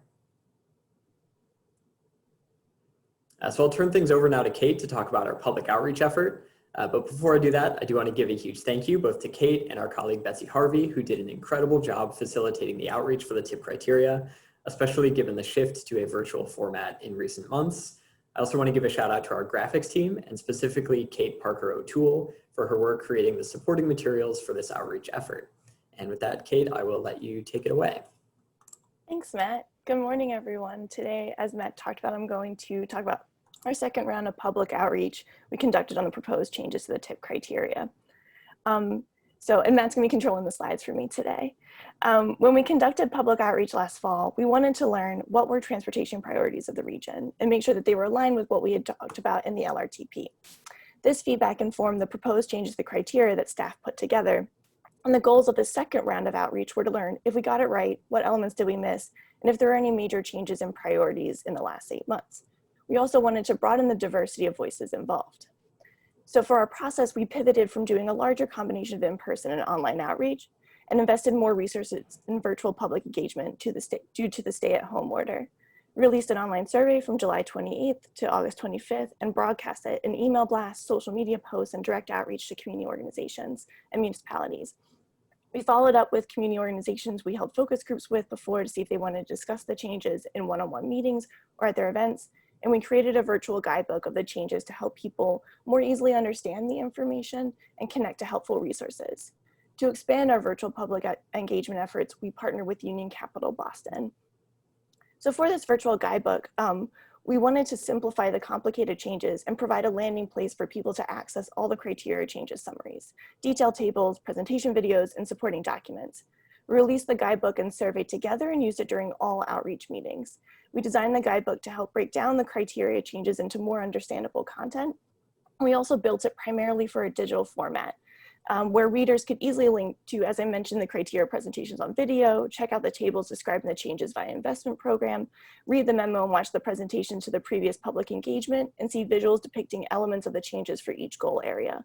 The guidebook begins with the framing of the criteria project, discussing both the impacts and limitations of implementing new criteria, and we also wanted to use this as a space to help people learn more about the MPO in general, continuing our efforts to more consistently message who we are, what we do in the region, and how it impacts people. As I mentioned, it was broadcast in email blasts and social media posts, and even though it's primarily digital, it's still printable at home. And this guidebook will be updated with the criteria changes when the criteria changes are completed. And I wanted to specifically, again, thank Kate Parker O'Toole of our graphics department and David Davenport of our editing department for all their work with Matt and Betsy and I to put this guidebook together. So as you might have heard from my previous meetings, Union Capital Boston, or UCB, focuses on building community engagement and relationships in areas with a higher proportion of people of color and low-income households. Their network nights across Boston bring together between 30 and 60 regular attendees pre-COVID, and now they have 70 to 80 attendees per virtual network night. Their entire network includes 2,250 members, and they stay connected to members through a mobile app, as well as emails and text chains. To increase equity in our online survey access and to make up for the loss of in-person outreach at community events and pop-ups, we partnered with UCB to broadcast the survey in their app and to send it out in all their email and text notifications for a month. Members who completed the survey were awarded UCB points, and when members reach a threshold of UCB points based on things like meeting attendance, volunteer activities, and survey completions, they're awarded a Visa gift card. So it's a way to compensate people for their time spent in civic engagement. Their efforts to spread awareness about the survey resulted in more surveys and a more diverse group of survey respondents.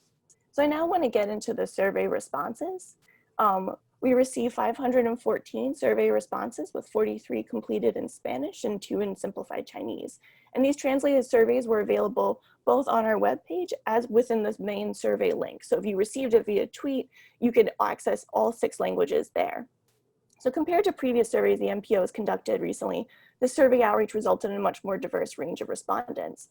So 44% of respondents identified as white, 31% identified as Black or African American, 18% identified as Hispanic, Spanish origin, or Latinx, and as you can see, the rest of the identities. We had respondents from every age bracket, with more respondents identified as younger than we had in the fall survey, but really, as you see there, we received responses in each one. A higher proportion of our respondents identified as women, and we also expanded our gender identity choices to be more inclusive in this survey. And our household income distribution was more diverse. In our previous survey, we had far fewer respondents who would share that their annual household income was under $24,000. And we know I just went through all those demographic information quite quickly, but these slides will all be available both on the YouTube video and on the website. So for some other highlights, in addition to the 45 surveys completed in Spanish and simplified Chinese, 89 respondents shared that they spoke another language at home. And so these included Haitian Creole, Nepali, Cape Verdean, Russian, Yoruba, Italian, and French. 17 of respondents shared that they had a disability. 20% of respondents shared that they usually take the bus as their primary mode of travel, while 34% use their own private vehicle, and 40% usually take the train. And I also wanted to share a map of respondents by their home zip code and thank my colleague Ariel for putting this all together very fast. We're able to get higher response rates in Dorchester, Roxbury, East Boston, and Revere than in our fall survey. And if you're interested in comparing all this demographic information, you can check out the previous public engagement memo, which lists all of the demographic information before. It's also available in the criteria guidebook. So to get into some of the feedback from the questions, we asked respondents 12 questions about support for the major changes. We also asked questions on weighting of goal areas, critical facilities, and ranking the equity multiplier criteria. Many respondents generally supported the changes, with around 60 to 79% fully supporting each change and 16 to 29% somewhat supporting each change. There was also only a 1.7% skip rate, so most respondents filled out the entire survey. We received around 48 to 160 comments on each criteria change that included things like additional criteria to consider and clarifying questions around methodology. Some of the criterion questions included measuring PM 2.5, penalizing projects that increase transportation emissions, awarding points for increasing access to parks and open space or for increasing tree canopy coverage, awarding points for promoting access to affordable housing, awarding points to projects that are designed to be more resilient to climate change impacts, awarding more points to projects that improve safety in locations with high numbers of crashes that result in fatalities or injuries, expanding the types of transit infrastructure eligible for points, so including dedicated bus lanes and bus shelters, and awarding points for adding sidewalks or bicycle lanes based on level to which these connect people to schools, shops, restaurants, parks, and transit stations. Respondents were asked to weigh the MPO goal areas out of 100 points, and each one was weighted pretty evenly with a minimum of 15 to 21 for each goal area. And respondents shared that healthcare facilities, utilities, schools, permanent and emergency shelters, grocery stores, and emergency response facilities were the most important critical facilities, and gas stations were the least important. Many also suggested that churches and pharmacies should be included as critical facilities. And then in addition to the survey, we hosted virtual meetings with community organizations Green Roots, Conservation Law Foundation, Union Capital Boston at their virtual network night, Transit Matters, and we have one scheduled with Livable Streets Alliance for next week to discuss the criteria changes and hear feedback. So in summary, we found that there was a high amount of support for the proposed changes with around 90% support for each one. Combining the first and second round of outreach, we had approximately 1,157 engagements with people in survey responses, focus groups, one-on-one meetings, and community events. We increased awareness of MPO activities and opportunities to participate, and we strengthened relationships with community organizations and increased the diversity of our respondents. So with that, I'll hand it back over to Matt, and we're happy to answer any questions at the end of the presentation. Great, thank you, Kate. That was an excellent summary of our work over the last several weeks. So I want to take a few minutes to remind you all of the proposed new scoring framework that we discussed at our last meeting on August 20th. The new scoring system is proposed to be on a 100-point scale, with the integrated equity approach accounting for 20 points or 20% of the total score. The remaining 5 goal areas would comprise the other 80 points, and this basic 80-20 breakdown in points would remain consistent across all 5 investment programs. I'll remind you briefly of what things look like when we distribute those 80 points across the other 5 goal areas. Again, unlike our current system, the points distributed to each goal area vary across investment program. This is most notable in the transit modernization program, in which system preservation and capacity management are weighted significantly more heavily than safety, the points for which are shown here on the screen right now. This is because we're likely to fund many projects that emphasize these areas, like transit station enhancements or new vehicle purchases, rather than projects that would have a meaningful impact on transit safety. As we start to layer on the rest of the points, you'll also notice other variations, like how there are fewer system preservation points for bicycle and pedestrian projects than there are for roadway projects. This is because many of the projects we see through this program are creating new facilities, like rail trails, rather than reconstructing existing biking and walking paths. These themes are present throughout, as the point values for the goal areas within each investment program are tailored to the projects that we aim to fund through each. So here are the capacity management mobility points, followed by the clean air and sustainable communities points, and then economic vitality. And finally, our 20 points for equity, which again is consistent across all project types. And again, you can see how the proposed changes compare side by side with the existing system, which is displayed here on the right with each goal area as a percentage of total points. Again, the main changes here are to more heavily emphasize equity while also drawing distinctions between the relative weights of the other investment programs across project types. So unlike last meeting, when I walked through how the new scoring framework would function using a fictitious intersection improvement project, this week we're going to use real TIP projects to demonstrate how scores calculated using the current system would look translated into the new scale and using the proposed criteria. Here's the general approach that staff took when conducting test scoring using the new criteria.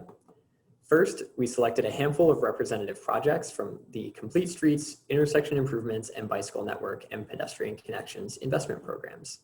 We endeavored to select projects that feature a range of elements and baseline scores to try to understand how different aspects of the new criteria would play out. Then we conducted the test scoring. I do want to note that 3 criteria worth a total of 5 points were not evaluated during test scoring, as this project information wasn't readily available. This is information that we would ordinarily gather during the normal project evaluation process from project proponents and other sources, But given the time-sensitive nature of the test scoring process that we conducted, that data gathering process was slightly constrained, and so we don't have that data on hand right now. I also want to note that though we used currently programmed TIP projects to conduct test scoring, these projects will be anonymized as we talk through the results. This was done to allay any potential fears among project proponents that their projects were being rescored, as well as to keep today's conversation focused more on how the criteria are functioning as a whole, rather than the specifics of any given project.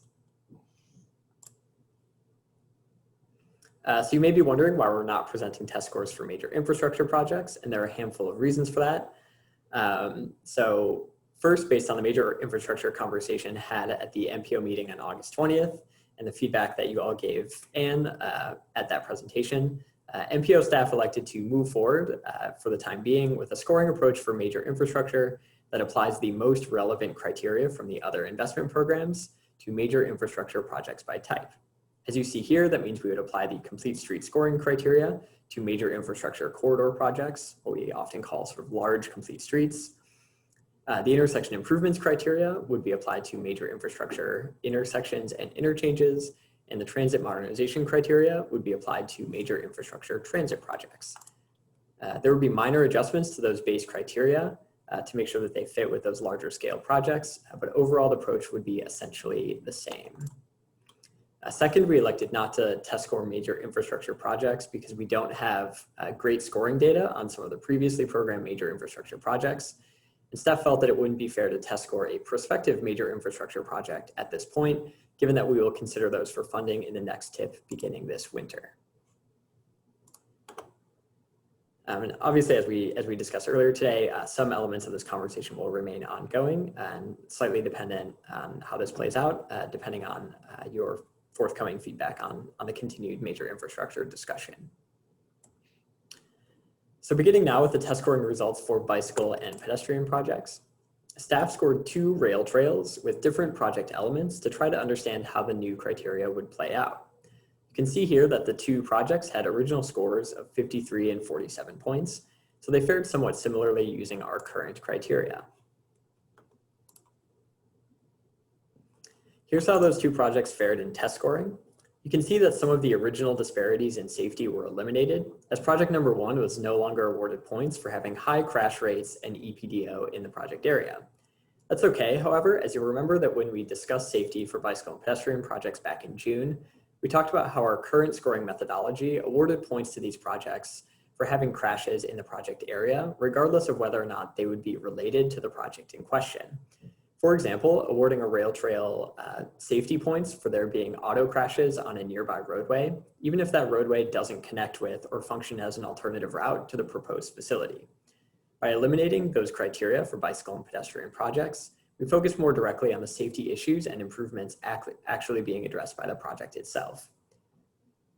In other scoring areas, the system preservation points stayed relatively similar in test scoring when compared to the original scores. In capacity management, you can see that both projects got full points as they are both creating high quality separated facilities that create new connections and close gaps in the bicycle and pedestrian network. While these are certainly priorities of the bicycle network and pedestrian connection program, we would expect these projects to score well for that reason. This result begs the question of whether or not we can be a little bit more nuanced in how we measure the criteria in this goal area to draw slightly more distinctions between projects that are of the same type, in this case, both rail trails. In clean air and sustainable communities, project number 1 saw an increase in relative score because it is now receiving bonus points for reducing NOx emissions in an area with existing high concentrations of this pollutant, which is a new criterion in the revised criteria. And finally, in economic vitality, project number 1 lost some points because we're no longer awarding points for towns having smart growth zoning or business improvement districts, while project number 2 gained an extra point for having a dedicated community outreach process in support of this project prior to seeking funding in the TIP. Finally, on equity, you can see that project number 2 saw a relative increase in its equity score. This is because we're no longer using cutoffs for equity scoring, below which a project would previously have been awarded 0 points. In this case, the project has equity populations in the project area that weren't recognized in the current scoring system, but that are more fully recognized here using our new graduated equity index.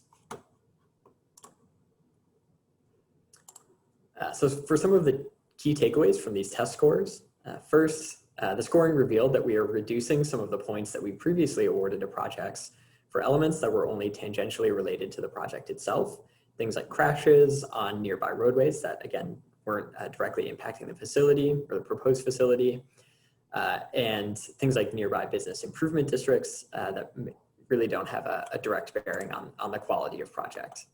There's also the potential to explore adjusting how we approach the capacity management scoring to draw more distinctions between similar projects, so things like rail trails. And finally, the equity scoring here is clearly recognizing more people in the project area that went previously unrecognized, which is a significant benefit of the new scoring approach. Moving now to the test scoring results for complete streets projects. We test scored 3 projects for which the baseline scores are shown here. We chose projects with a range of scores from 43 up to 83 points and included a project number 1, that saw a negative score in clean air and sustainable communities. We also included a project with a baseline equity score of 0, which is project number 3.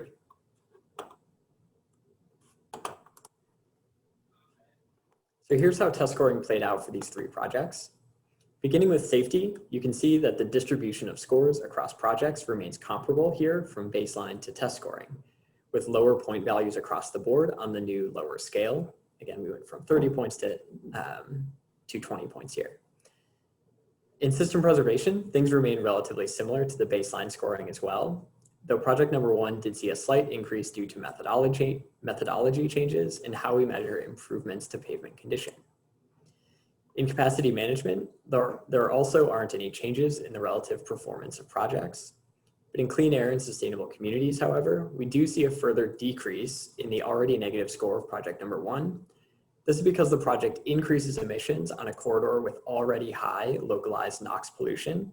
This change reflects the feedback that we heard from this board and others that penalties should be stiffer for those projects that work against our regional emissions goals, especially in areas with high concentrations of existing pollutants, which we know have a significant impact on the health of people living near those facilities. In economic vitality, scores also stay comparable to each project's baseline, though in equity, you can see that there were significant shifts in scores. Here, both projects number 1 and number 3 had an equity multiplier of 1.5, while project number 2 reached the maximum equity multiplier of 2. You can see that project number 1 retained its relatively low equity score, and project number 2 retained its relatively high equity score. For project number 3, in the original scoring system, this project would have had a fair number of people who qualify as equity populations in our scoring, but these numbers would have been slightly below the regional average, resulting in a baseline equity score of 0. Under the new system, these populations are more fully recognized, resulting in a significant increase in the project's overall equity score. That being said, the final overall scores for all 3 projects remain comparable to their relative baseline scores, just like with the previously discussed bicycle and pedestrian projects.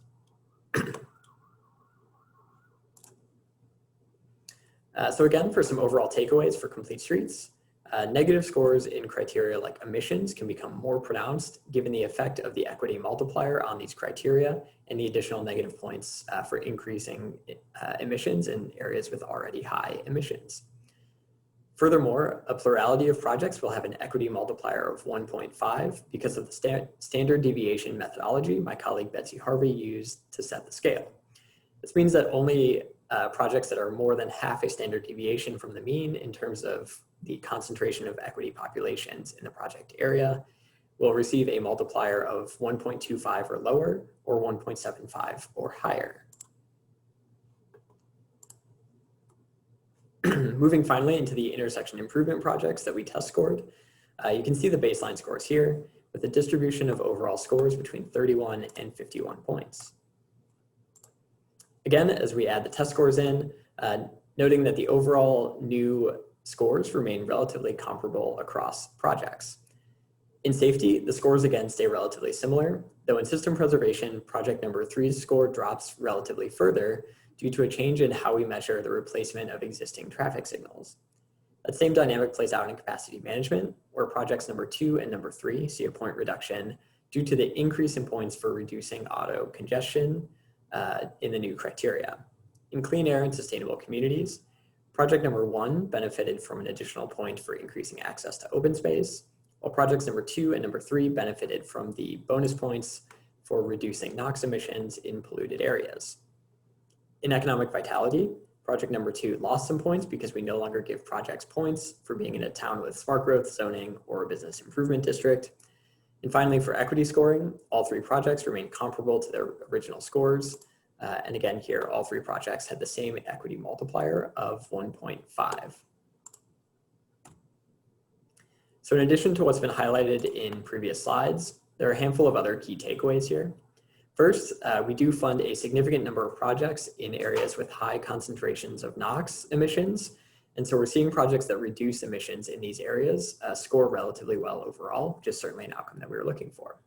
Second, the new criteria reward fewer points to improvements that are solely focused on moving more cars, like the replacement of traffic signals and intersection delay reductions. This is intentional, as we've heard from this board and from the public, that all of our projects should focus on multimodal improvements.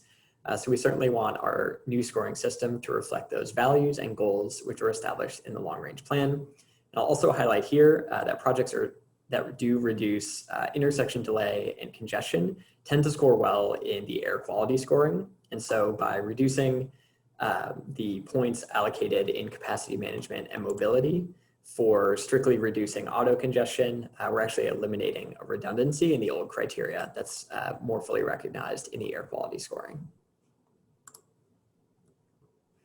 So for some overall takeaways, we saw that scores didn't vary greatly from the original criteria to the new criteria relative to peer projects within the same goal area. There were some adjustments in points based on criteria that were added or removed, obviously, but the overall system isn't a wholesale change in how projects score. So our scoring system, both before and after changes, still very much recognizes the same core values. In our current system, projects that accomplish a lot tend to score well, and that's certainly no different in the new scoring system. Second, we saw that our revised approach to equity scoring is more fully recognizing all people within a project area, meaning we're accomplishing the goals we set for ourselves on this front.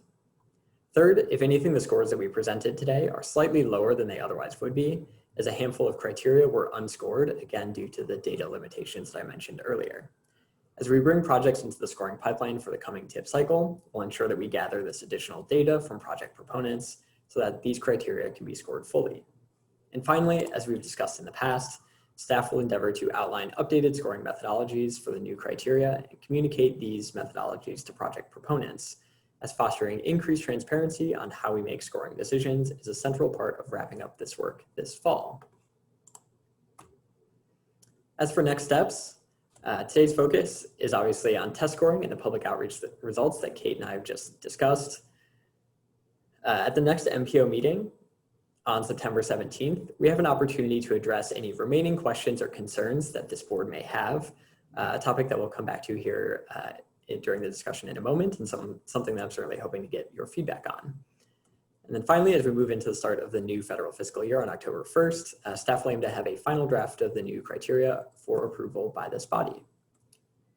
So with that, I'll return to our key discussion questions for the day, and Kate and I are happy to take questions or comments with any remaining time that we have. I know we're a little tight on time, but so I'll sort of defer to the chair on how long we have to discuss this. Thank you. All right. Thanks, Matt and Kate. Do folks have comments, questions? Just raise your hand, please. Leonard, go ahead. Well, as mentioned last time, I'm really happy with what you're doing. I'm just curious. I mean, were you or you think you can show us some cases where the scores are initially tight, and then see if it can maybe help us,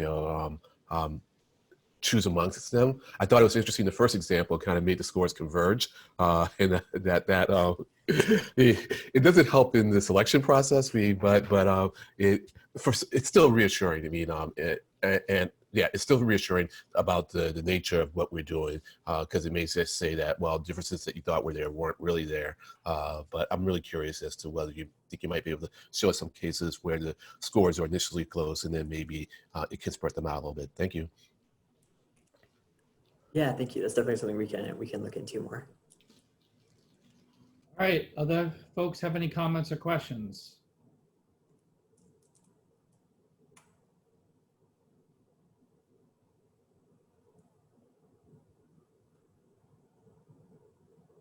Anyone have any feedback they would like Matt to work on, as Leonard just suggested, that would help folks get their heads around this for the next meeting?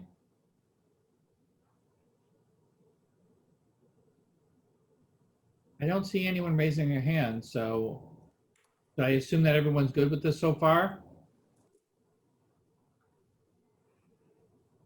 Jonathan, am I missing anything? No one has their hand raised. I don't believe so. All right. So I'm assuming everyone's good. Are we sure there's no other requests from Matt or Kate, before the next meeting? All right, I guess, oh wait, Daniel, go ahead.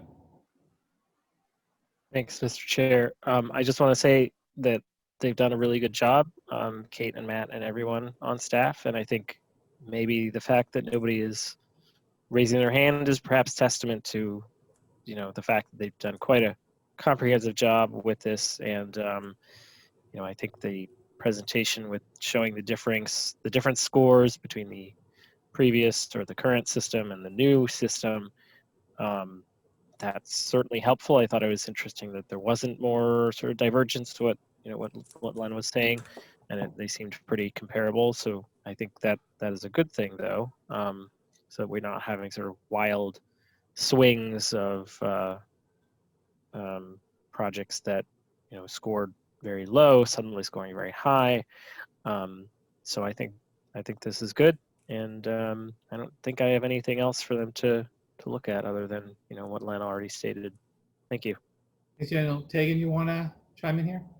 Yeah, I just wanted to emphasize that I know that there was a lot to take in this meeting and a lot of conversation. And so what I would just ask that because of our deadline or our intent that we would like you to be able to vote on these new criteria formally at the first meeting in October, if before the next MPO meeting in 2 weeks, if folks could please try to find a little bit of time to continue to process this a bit. And if you come up with any questions that you would want answered before you would feel comfortable voting on this, if you could try to share that with Matt, via email or call or something in the interim before the next MPO meeting, so we can try to come to the next MPO meeting with anything you're asking for.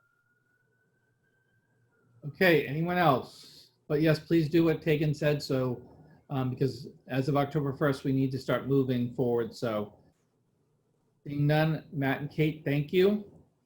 We're on our last agenda item, member items. Does anyone have, I have a member item, but does anyone else have one before I talk about mine? Eric, go ahead. Hi all, Eric Barassa here. I just wanted to let folks know about the MPO election process that is unfolding over the next couple weeks. I think a couple emails have gone out, one from MPO staff just the other day. So there are, these are for the municipally elected seats on the MPO. So as always, there are 4 seats that are up for election this year. It's the seat that is currently held by the City of Beverly for the North Shore Task Force, the seat that is currently held by the town of Medway for SWAP, the seat that is held by the City of Everett, which is the at-large city seat or one of the at-large city seats, and the seat that's held by the town of Lexington for one of the at-large town seats. So those 4 seats are up for election. We're doing an electronic nomination process, which is much more easier this year, where we don't, people don't need to get physical forms and move around just because of where we're at with the pandemic and everything. It's something we probably should have done in years past anyways to make it easier, but definitely because of the pandemic. So it's a lot more straightforward. And we will then do some type of an electronic voting process too. That's still being worked out. And that will happen close to the MABC Fall Council meeting, which will be at the end of October. The nominations are due by October 16th. And again, it's very straightforward. You just submit the electronic form by that time and has all the information. If folks have any questions, they can reach out to myself or Brian Kane with the MBTA Advisory Board. Both MAPC and the advisory board oversee the municipal election process. All right, thanks, Eric. Anyone else have any member items? So I have one. So just this week, as a matter of fact, probably yesterday, Tuesday, MassDOT is hosting and will be holding the Moving Together conference this fall. It'll be completely virtual. It'll be held over 3 days from November 17th through the 19th. And this year, the registration will be free. We have we have a platform we think that's going to work. We're just continuing to work out the details with them, but it's going to be November 17th and 19th. It will not be full days. It will probably be from like 8 or 9 in the morning till about lunchtime. We're working on an agenda and keynote speakers. We do anticipate having somewhat of a more national feel to Moving Together. Obviously, we don't have to have people traveling because we're doing it virtually. So registration's open on UMTC, University of Massachusetts Transportation Center website. So I just wanted to let you know, we're going to start marking it more and getting the word out. But since we had this meeting, I figured you'd be among the first to know that we're actually doing it. So any other member items? All right, can I get a motion and a second to adjourn? Eric, go ahead. I'll make the motion to adjourn. Is there a second? I second the motion. Who was that? That was Sheila Page. Yeah, okay, sure. All right, any comments or questions? I don't think we have to do the roll call, so all in favor say aye to adjourn. Or raise your hands. Or